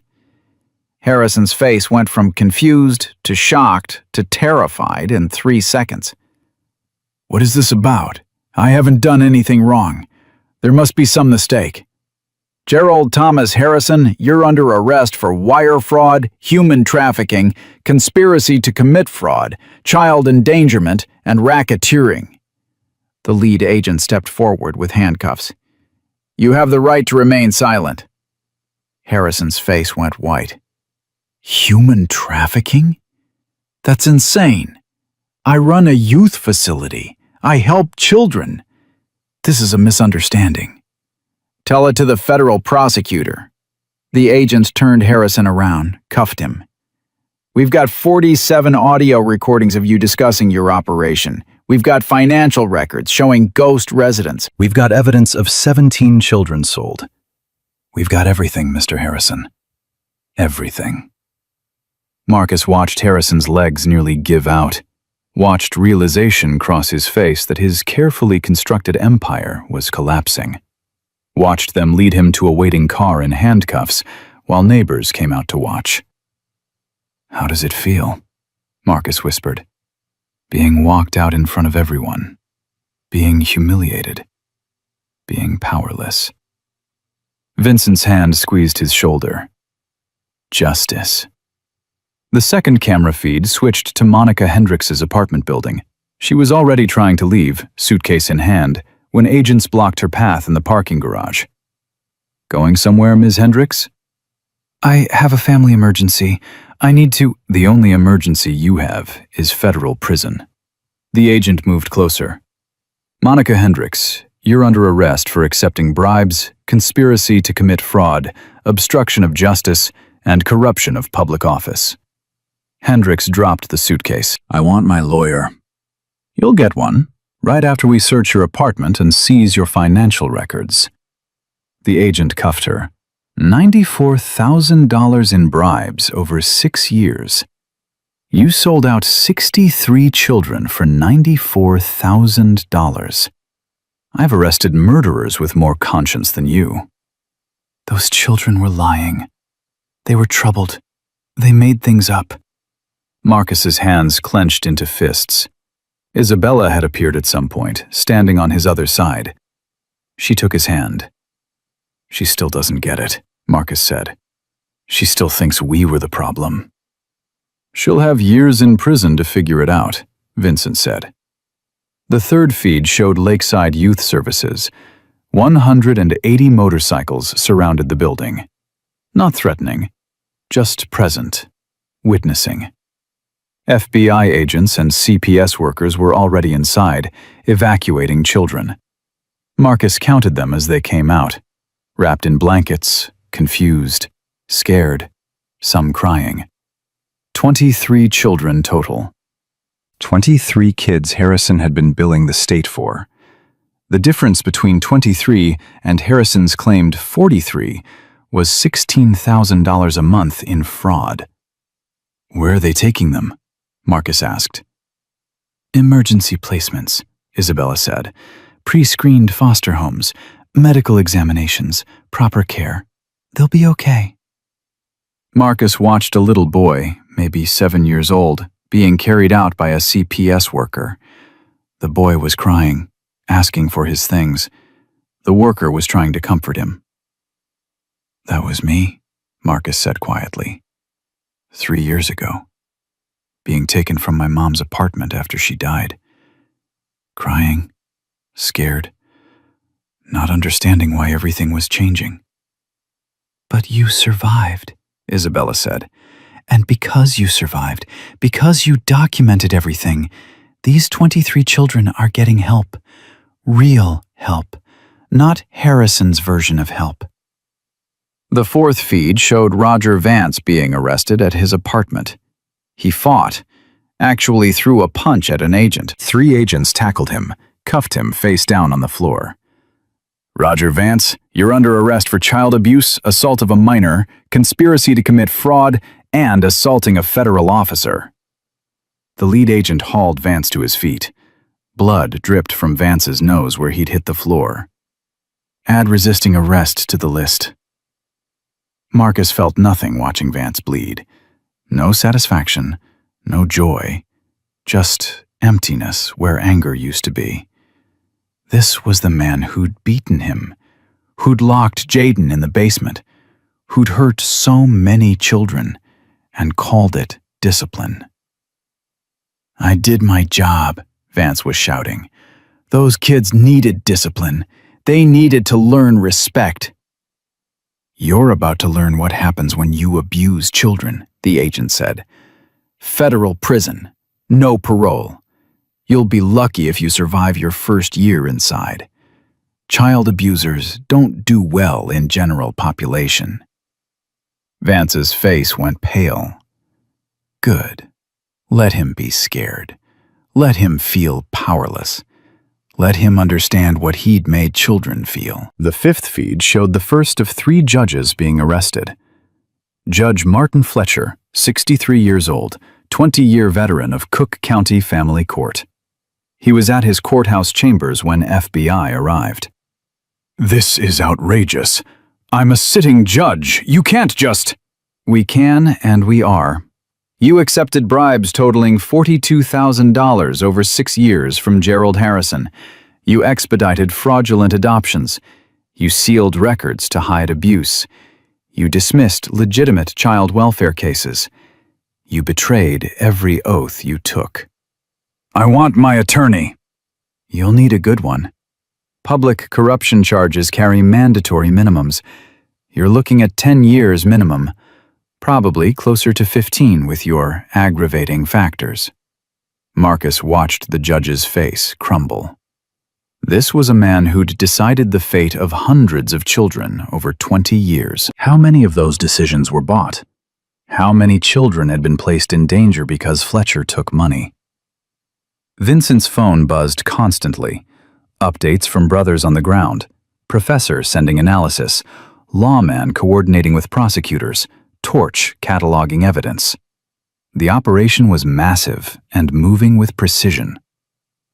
"Marcus," Vincent said, reading a message. "Professor found something. 3 of the 17 trafficked children. They've been located. Alive." Marcus's head snapped up. "Who? Which ones?" "Jessica Martin, Carlos Rodriguez, and Mei Chen. FBI teams are moving to recover them right now. Illinois, Wisconsin, Indiana, simultaneous raids." "They're alive?" Marcus couldn't process it. "They've been gone for years. I thought—" "They're alive. Enslaved, abused, but alive. And they're about to be freed." Marcus started crying. Couldn't stop. 3 of them. 3 kids he'd known. 3 kids he'd thought were lost forever. About to be rescued. The laptop showed a new feed. FBI tactical team approaching a farm in rural Illinois, the location where Carlos Rodriguez had been sold. Marcus remembered Carlos talking about becoming a chef.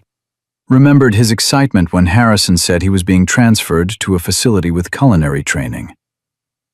Federal agents, come out with your hands up! The farmhouse door opened. A man in his 50s emerged, hands raised. Behind him, agents were already entering the property, searching. 2 minutes later, they brought out Carlos. Marcus barely recognized him. Carlos had been stocky, muscular at 15. The boy on screen was skeletal, bruised. His eyes were hollow, empty. 3 years of forced labor had taken everything from him. But he was alive. "Oh God," Isabella whispered. "What did they do to him?" "What they do to all slaves," Vincent said, his voice hard. "Broke him, used him, treated him like property. But he's out now. He's safe now." The feed switched to Wisconsin, a suburban house where Jessica Martin was being held as a domestic servant. When agents brought her out, Marcus saw she was pregnant. 15 when she'd been taken, 18 now. Pregnant. Her face was bruised. "She's just a child," Isabella said, her voice breaking. "She's carrying a baby, and she's just a child herself." Marcus couldn't speak, couldn't process what he was seeing. Jessica had been kind, had helped younger kids with homework, had trusted Harrison when he said he was sending her somewhere better. The third feed showed Mei Chen being recovered from a restaurant in Indiana. Kitchen staff. 12 when she'd been sold, 15 now. Her hands were scarred from burns. Her eyes were dead. 3 children. Recovered. Alive, but destroyed. And there were 14 more still missing. 14 more who'd been sold into slavery and hadn't been found yet. "We'll find them," Vincent said, reading Marcus's expression. FBI's got specialized teams. Now that we know about the trafficking network, they'll tear it apart. They'll find every child Harrison sold, however long it takes. And if they're dead? Marcus's voice was hollow. What if we're too late for the others? Then we make sure Harrison pays from murder, and we make sure his buyers pay too, and we make sure this never happens to another child. The hospital room door opened. Special Agent Marcus Stone walked in, the same FBI agent who'd arrested Harrison. He looked at Marcus, nodded respectfully. Mr. Chen, I wanted to meet you in person. Thank you for your courage. The evidence you gathered is the most comprehensive documentation of institutional abuse and trafficking I've seen in 23 years with the Bureau. Marcus didn't know what to say. An FBI agent was thanking him? Calling him Mr. Chen? Treating him like a person who mattered? I just recorded what I saw, Marcus said. You did more than that. You survived 31 months on the streets and kept detailed records. You protected younger children at personal cost. You risked your safety to expose corruption. Stone pulled up a chair. I need to prepare you for what comes next. This case is going to be massive. National media, congressional hearings, state investigations. You're going to be at the center of it. I don't want to be famous. I just want Harrison to pay. He will. But the case needs you. Your testimony, your recordings, your first-hand accounts. Without you, Harrison's lawyers will claim the recordings are fabricated, that the financial records are mistakes, that the missing children ran away. Your testimony makes it real, makes it undeniable. Marcus looked at Vincent, at Isabella, at Sarah. They were all watching him, waiting for him to decide. Will I have to face Harrison in court? Yes. You'll have to testify. He'll be there.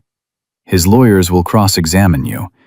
They'll try to discredit you, call you a liar, question your memory, suggest you fabricated evidence for attention or revenge. Let them try. Marcus's voice was steady now.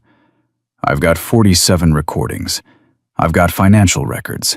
I've got medical records from this hospital showing 37 children from Lakeside admitted with signs of abuse.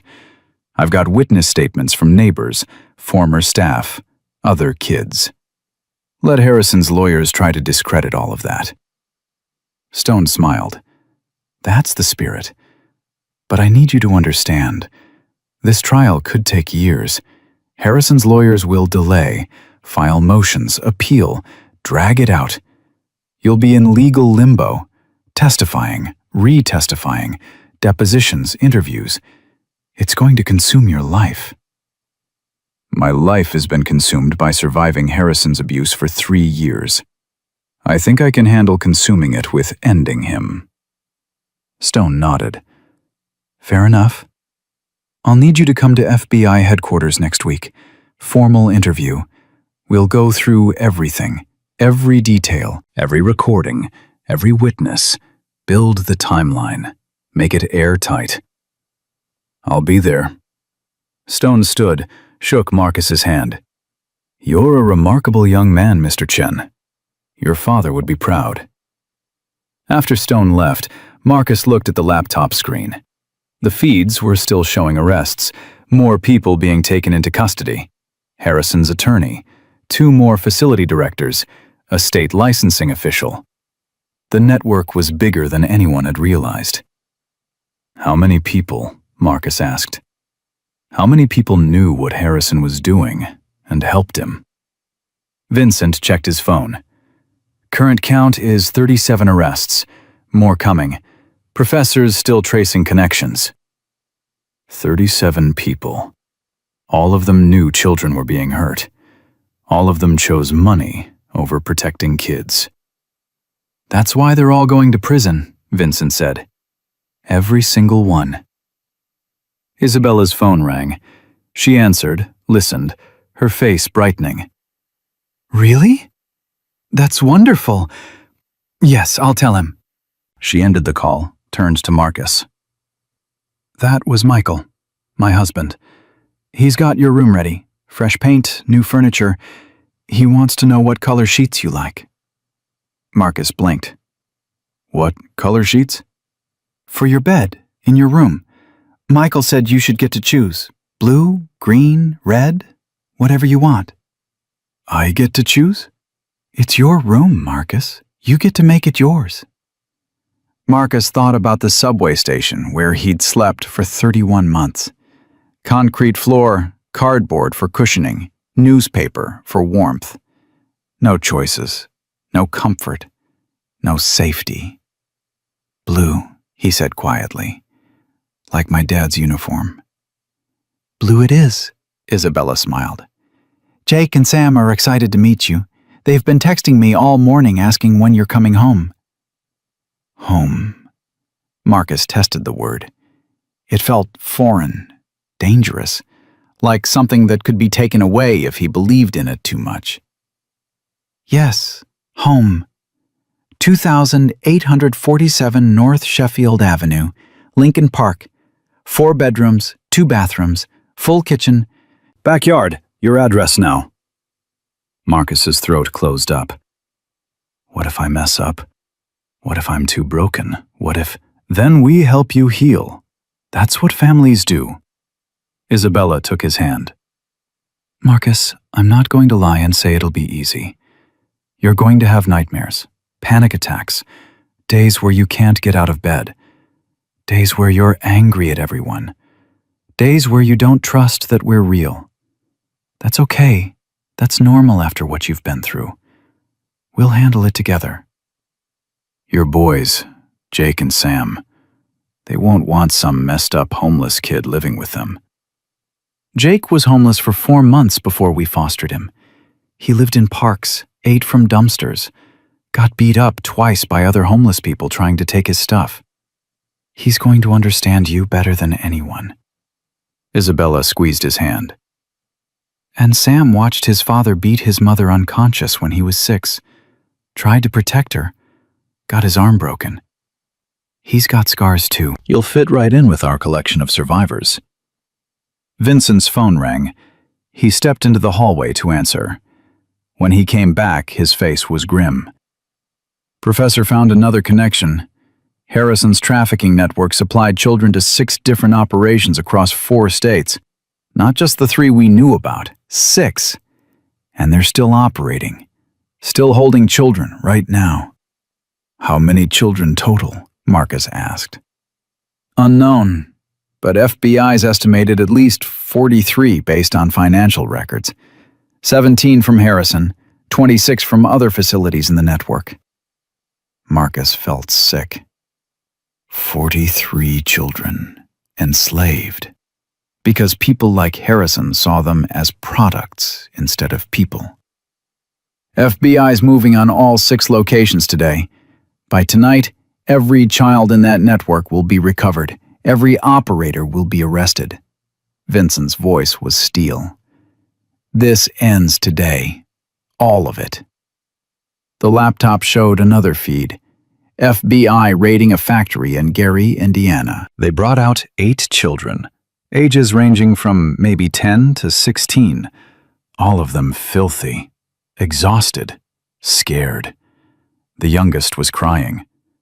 Marcus watched them being wrapped in blankets, put in ambulances, taken to safety. 8 more children who'd been enslaved. 8 more who were free now. This is because of you, Vincent said quietly. Every child being freed today, every arrest, every prosecution, it all started because you documented what you saw and had the courage to speak up. I just wanted Harrison to pay for what he did to Jaden, to me, to all of us. And now he is. But it's bigger than Harrison now. You've exposed a network, saved dozens of children, changed laws. Marcus, what you did is going to ripple out for years. Decades. This case is going to be studied, used as evidence for reform. Your recordings are going to be played in congressional hearings. Your testimony is going to change how we protect vulnerable children." Marcus didn't feel like a hero. He felt exhausted, overwhelmed, scared. But underneath all of that, there was something new, something he hadn't felt in 31 months. Hope. Sarah came back in with discharge papers. "Marcus, medically you're stable enough to leave, but you need to continue antibiotics for 2 weeks, physical therapy for your frostbite damage, and I'm recommending trauma therapy starting immediately." "I'll make sure he gets everything he needs," Isabella said.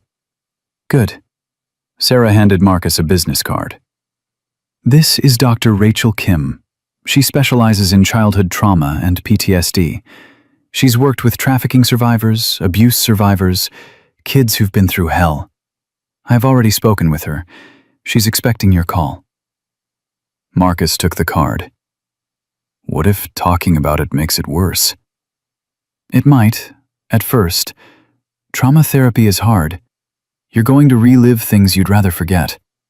But Dr. Kim will teach you tools to process it, to carry it without it crushing you. Right now, you're surviving your trauma. Therapy will help you actually heal from it. Okay. Marcus pocketed the card. "I'll call her." Vincent checked his phone again. All raids are complete. 43 children recovered total, 52 arrests made. Every person in Harrison's network is in custody. It's over. "It's not over until they're convicted," Marcus said. "Fair point. But the operation is over. The network is dismantled. No more children are being sold. No more are being abused in Harrison's facilities. That's a win." Isabella helped Marcus stand. His legs were shaky. 36 hours in a hospital bed after years of sleeping rough had weakened him. But he managed. "Ready to go home?" she asked. Marcus looked around the hospital room, at the monitors, at the IV stand, at the bed where he'd been safe for 36 hours. Then he looked at Isabella, at Vincent, at Sarah, at people who'd chosen to help him when they didn't have to. "Yeah," he said. "I'm ready." They walked out together, through the ER, through the waiting room, out into the December morning that was still brutally cold, but felt different somehow. Less hostile, less dangerous. The parking lot still had 180 motorcycles arranged in formation. As Marcus emerged, every single rider stood, not saying anything, just standing, showing respect, showing solidarity. Vincent walked Marcus through the rows of bikes, introduced him to brothers, Professor, Lawman, Doc Williams, Torch, Gunner. 50 more names Marcus tried to remember. Each one shook his hand. Each one thanked him. Each one made it clear. Marcus was under their protection now. Nobody would hurt him again. Emma was there too, holding her mother's hand. When she saw Marcus, her face lit up. "Code Boy!" Marcus knelt down, eye level with her. "Hi, Emma. How are you feeling?" "I'm warm now, because of you." She held up the military jacket, way too big for her. "You can have it back." "M.A. said it's yours." "You keep it. It looks better on you anyway." Emma hugged him. This tiny 3-year-old who'd almost died, throwing her arms around the teenager who'd saved her. Marcus hugged her back, careful of his sore ribs, and felt something break open in his chest. Something that had been frozen for 31 months. He was crying again. But this time it felt different. Not grief, not fear. Relief. Release. The beginning of healing. "Thank you for saving me," Emma whispered. "Thank you for giving me a reason to," Marcus whispered back. Isabella's car pulled up to a 3-story brownstone in Lincoln Park 40 minutes later. Marcus pressed his face against the window, taking in the neighborhood. Tree-lined streets, well-maintained homes. Nothing like the subway station or the alley behind Murphy's restaurant where he'd spent 31 months. This is it, Isabella said, parking. home. The front door opened before they even got out of the car. Two boys spilled out onto the porch. The older one, Jake, was tall and lean with dark hair. The younger one, Sam, was smaller with light brown skin and cautious eyes that reminded Marcus of his own. Mom, Jake called. Is that him? Is that Marcus? Isabella smiled. Yes, be cool, Jake. Don't overwhelm him. But Jake was already bounding down the steps. He stopped a few feet away, reading Marcus's body language, giving him space. Hey, I'm Jake, 14. Been with Isabella and Michael for 3 years. Before that, I was homeless too. 4 months in Humboldt Park. Marcus studied him, saw the recognition in Jake's eyes, the understanding. 4 months is a long time. Not as long as 31, but long enough to know what it's like. Jake gestured to Sam. This is my brother, not by blood, by choice. Sam approached more slowly. Hi, I'm 11. I've been here 2 years. Before that, I was in a bad place. But Isabella and Michael made it better. They will for you too. Marcus wanted to believe them, but trust was a luxury he'd learned to live without. A man appeared in the doorway, tall, maybe 40, kind eyes behind glasses. Marcus, I'm Michael. Welcome home. No pressure, no expectations, just safety. They walked inside. The house smelled like fresh paint and something baking. Marcus's stomach growled despite himself. He hadn't eaten real food in so long he'd almost forgotten what it felt like to be hungry for something other than survival. Your room is upstairs, Isabella said. Second door on the left. Blue sheets like you asked. Jake and Sam helped set it up. Marcus climbed the stairs slowly, his ribs still aching. The second door was open. He stepped inside and stopped. The room was bigger than anywhere he'd slept in 3 years. A real bed with blue sheets and a thick comforter. A desk, a lamp, a bookshelf already stocked with books. A closet with clothes, his size. New clothes with tags still on them. We guessed your size, Michael said from the doorway. If anything doesn't fit, we'll exchange it. No big deal. Marcus touched the comforter. Soft, clean, his. This is too much. It's what every kid deserves. Bed, clothes, food, safety. Basic things you should never have had to live without. Marcus sat on the bed. The mattress didn't creak, didn't smell like mold or urine or desperation. It was just a bed. A normal bed. But to Marcus, it felt like a miracle. I don't know how to do this, he said quietly. How to be normal. How to live in a house with a family. I've been surviving so long I forgot how to just exist. Michael sat in the desk chair.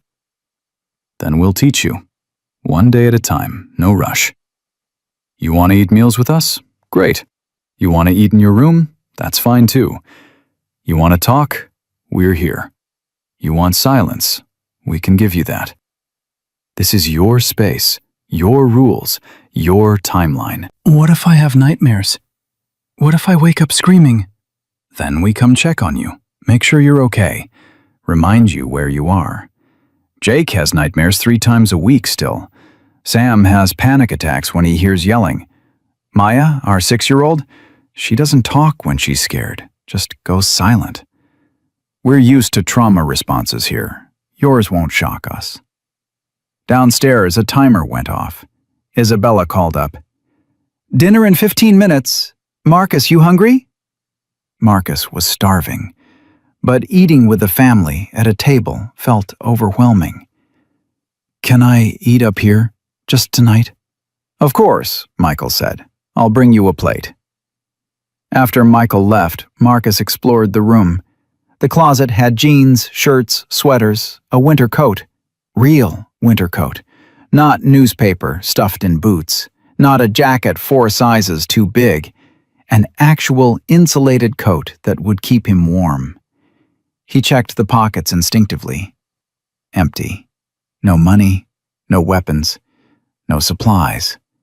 Because he didn't need to hide things anymore. Didn't need to be ready to run at any moment. The concept felt foreign. There was a knock. Sam stood in the doorway holding a plate. Mom said you wanted to eat up here. I brought it. Can I come in? Marcus nodded. Sam entered, set the plate on the desk. Lasagna.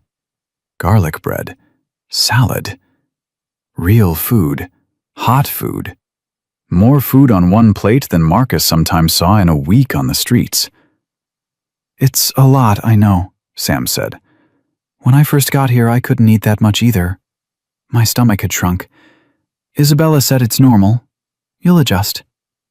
Marcus sat at the desk, picked up a fork. The lasagna was still steaming. He took a bite. The flavors exploded. Cheese, meat, tomato sauce. His eyes watered. You okay? Sam asked. Yeah. Just been a while since I had real food. Sam nodded. I get it. When I first came here, I cried eating spaghetti. Michael thought I hated it, but I was just overwhelmed that someone made me dinner, that I got to eat until I was full. That nobody was going to hit me for asking for seconds. Marcus took another bite. Your dad, the one who hurt you and your mom. Where is he now? Prison. 7 years for domestic violence and child abuse. He's got 4 more years left. Sometimes I'm scared he'll get out and find us. But Isabella says we're safe, that he doesn't know where we live, that even if he found us, he'd have to go through Michael and Vincent and 180 Hell's Angels first. Are you scared here, in this house? Sometimes. When I hear loud voices, even if they're not angry, my body reacts, goes into panic mode. But Isabella and Michael, they never yell, never raise their voices, never hit. 3 years in foster care before here, and those families yelled, slammed doors, threw things. This is the first place I've felt safe. Marcus ate slowly, listening. Sam sat on the floor, comfortable in the silence. Jake said you were homeless, Marcus said. 4 months. Yeah, his mom was an addict. Died from an overdose when he was 12. No other family. CPS placed him in a group home. The director was awful. Not as bad as your Harrison guy, but bad enough. Sold food meant for the kids. Kept the heat too low. Jake ran, lived in parks, under bridges. He survived winter in Chicago homeless at 12 years old. Marcus's chest tightened. How did he end up here? Michael found him. Michael's a paramedic. Responded to a call about a sick kid in Humboldt Park. It was Jake. Pneumonia, dehydration, hypothermia. Michael brought him to the hospital, stayed with him, called Isabella. They fostered him as soon as he was discharged. That was 3 years ago. They adopted him last year. So there's hope, Marcus said quietly. For people like us. There's always hope. You just have to find people who see you, who choose you. Isabella and Michael chose me. They chose Jake. They chose Maya. Now they're choosing you. After Sam left, Marcus finished the lasagna. Every bite felt like reclaiming something. Normalcy. Humanity. Hope. When he was done, he changed into the new clothes. Soft cotton t-shirt, sweatpants. They fit perfectly. He lay down on the bed, pulled the blue comforter over himself, and waited for the panic to hit. For the walls to close in. For the certainty that this was temporary, that he'd be back on the streets by morning. But it didn't come. Instead, exhaustion crashed over him. Real exhaustion, Not survival exhaustion, where you sleep with one eye open. Deep exhaustion, where your body finally accepts safety. He was asleep in minutes. The nightmare came at 3 a.m. Marcus woke up screaming, fighting invisible hands, convinced he was back in Lakeside with Roger Vance looming over him. He fell out of bed, scrambled to the corner, pressed his back against the wall. The door opened. Light flooded in. Marcus's hands came up defensively.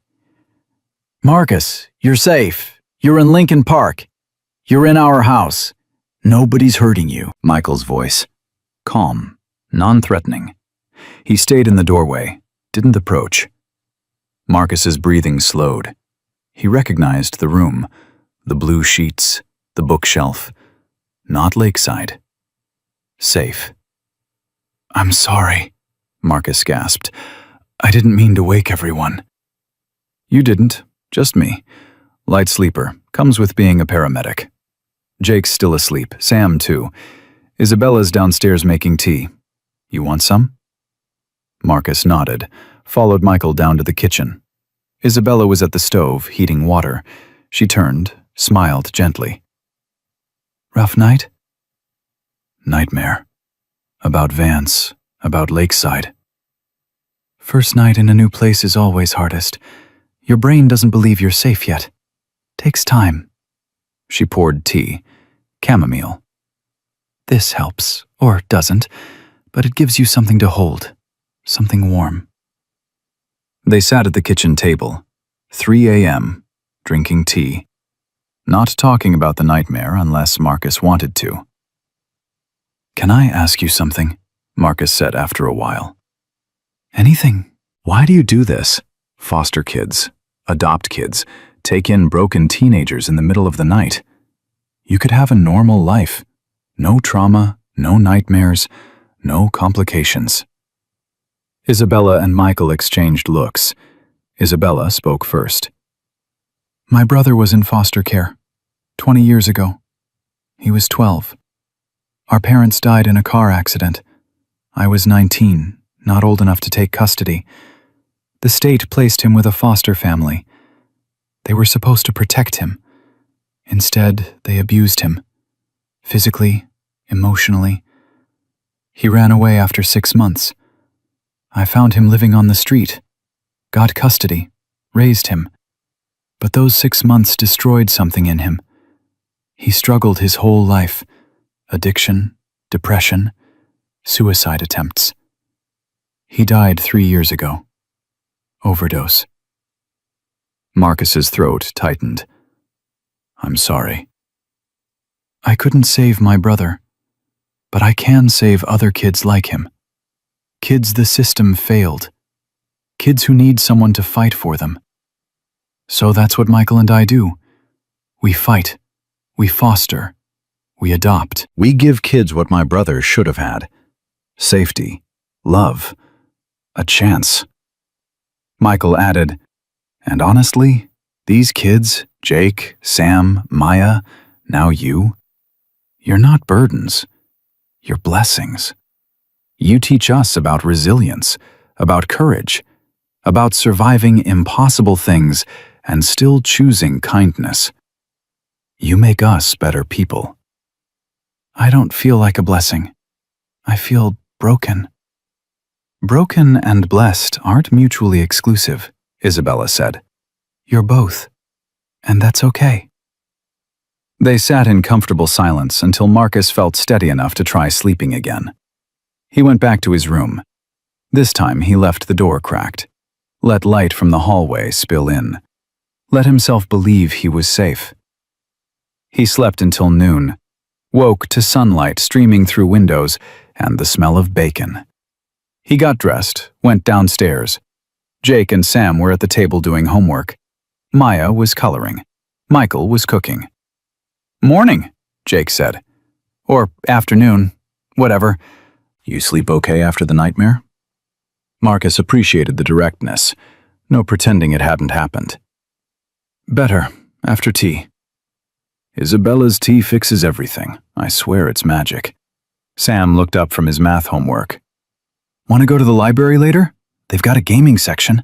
We play Minecraft on Saturdays. I don't know how to play. Perfect, we'll teach you.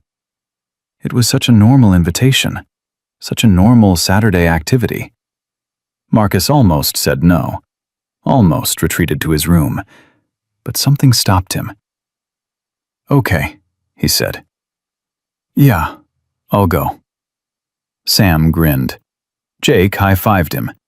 Maya offered him a purple crayon. Marcus took it, colored with her while Michael made breakfast. This was what normal looked like. Homework, bacon, Minecraft, coloring, family. Marcus could get used to this. Vincent called that afternoon. How's the first day? Weird, good weird. I had a nightmare. But Isabella and Michael handled it. Didn't freak out, didn't make me feel bad. Good. Listen, I need to tell you something. Harrison's attorney filed a motion to suppress your recordings, claims they were obtained illegally, that you violated wiretapping laws. Marcus's stomach dropped. Can they do that? Can they throw out the evidence? They can try, but Professor talked to the federal prosecutors. Illinois is a one-party consent state, meaning if you're part of a conversation, you can record it without the other person's knowledge. You were present for most of the recordings. The ones where you weren't, you were on Harrison's property with permission as a resident. The motion will fail. But what if it doesn't? What if they suppress the recordings and the whole case falls apart? We've got backup evidence, financial records, witness testimony, medical records. Even without the recordings, we've got enough to convict. But we're not losing the recordings. Trust the process. Marcus wanted to, but 31 months had taught him systems failed, courts failed, justice failed. When's the hearing on the motion? Next week. You don't have to be there, but you can be if you want. Show Harrison you're not scared of him. Marcus thought about it. I want to be there.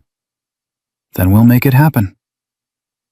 The hearing was Tuesday morning, Federal Courthouse, downtown Chicago. Marcus wore clothes Michael had bought him. Dress pants, button-down shirt, tie.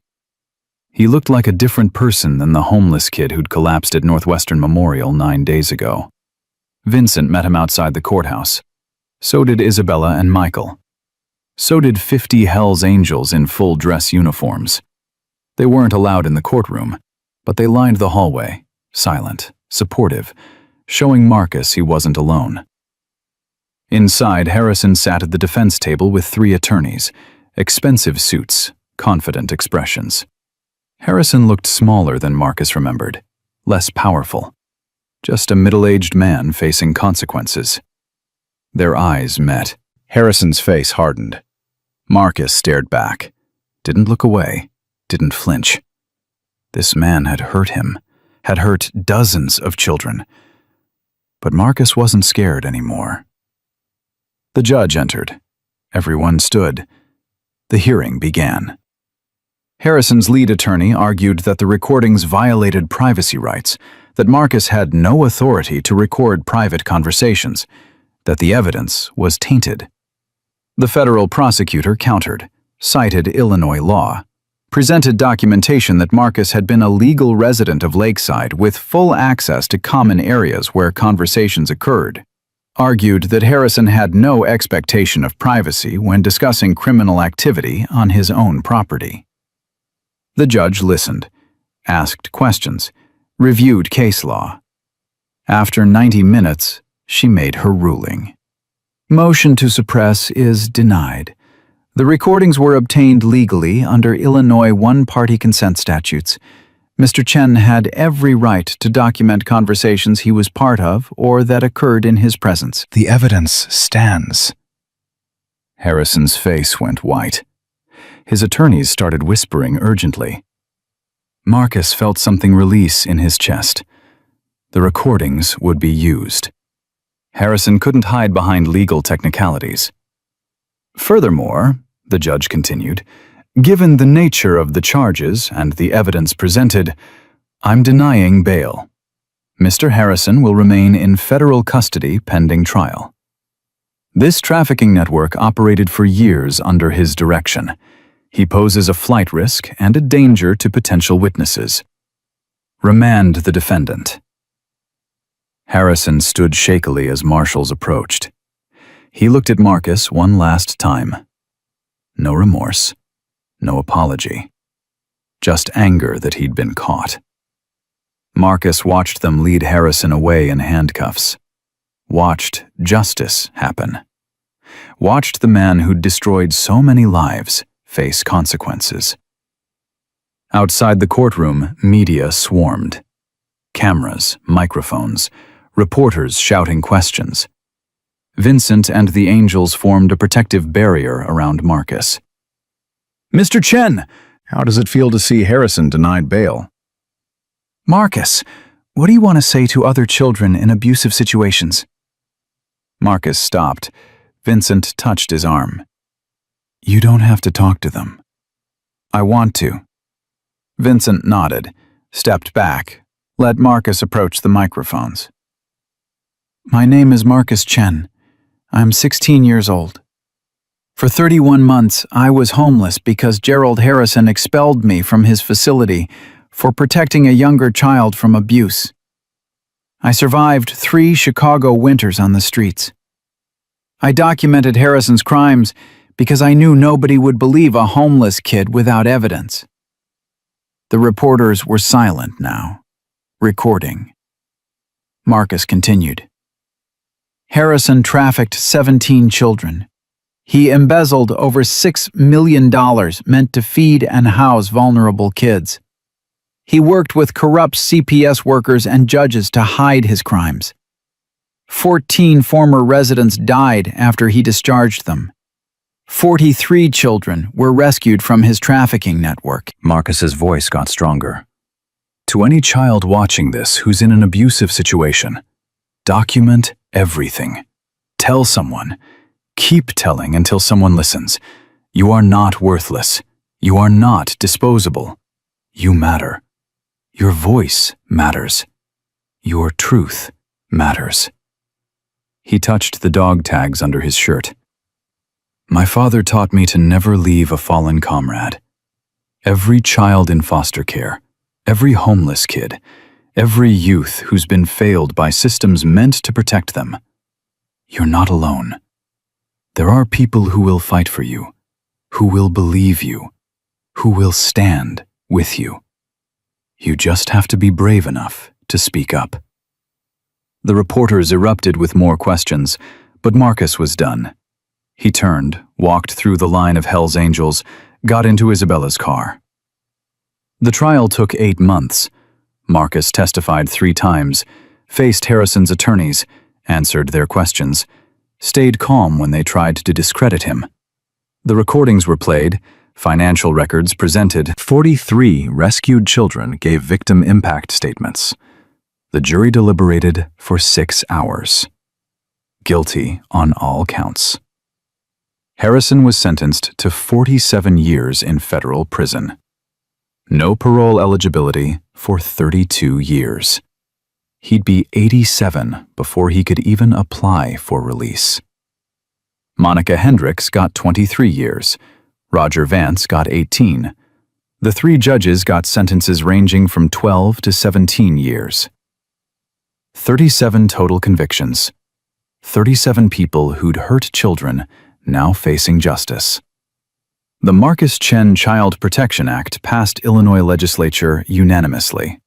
Monthly facility inspections, quarterly audits, youth advocacy boards, anonymous hotlines, mandatory reporting, whistleblower protections.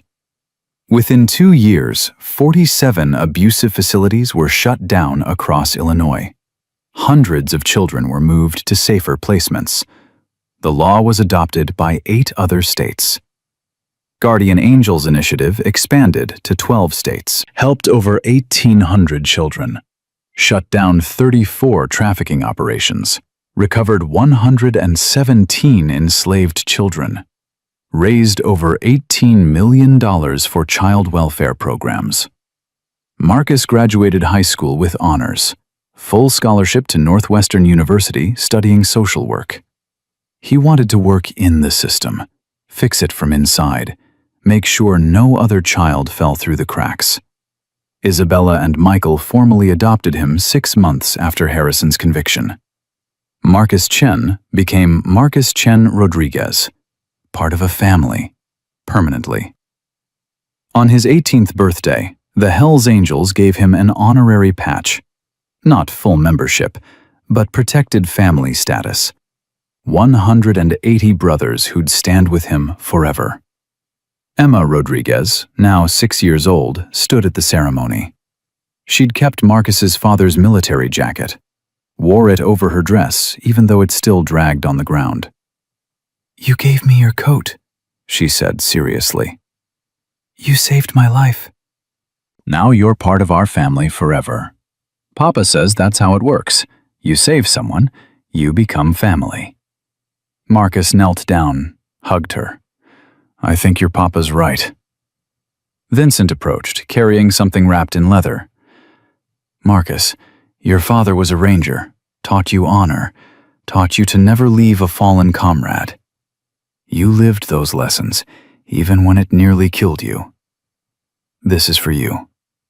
He unwrapped it, a custom motorcycle vest, Marcus's name embroidered across the back, protected by angels across the shoulders, and, at the center, his father's combat patch from Afghanistan. You're one of us now, Vincent said, not because you wear our colors, but because you embody what we stand for: protection, brotherhood, fighting for those who can't fight for themselves. Marcus put on the vest. It fit perfectly. He looked at the assembled angels, at Isabella and Michael and his siblings, at Emma, at the family he'd built from nothing. 3 years ago, he'd been homeless, invisible, convinced he was worthless. One choice to save a freezing child had changed everything, had exposed corruption, had dismantled a trafficking network, had saved hundreds of children, had changed laws, had proven that one person's courage could create ripples that became waves, that became tsunamis of justice. Thank you, Marcus said to Vincent, to everyone, for seeing me, for believing me, for standing with me, for teaching me that family isn't about blood. It's about who shows up when you need them most. He touched his father's patch on the vest. Dad, I hope I made you proud.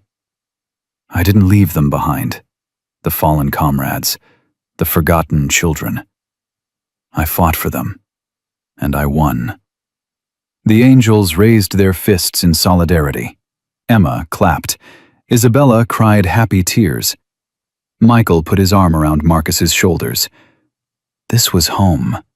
This was family.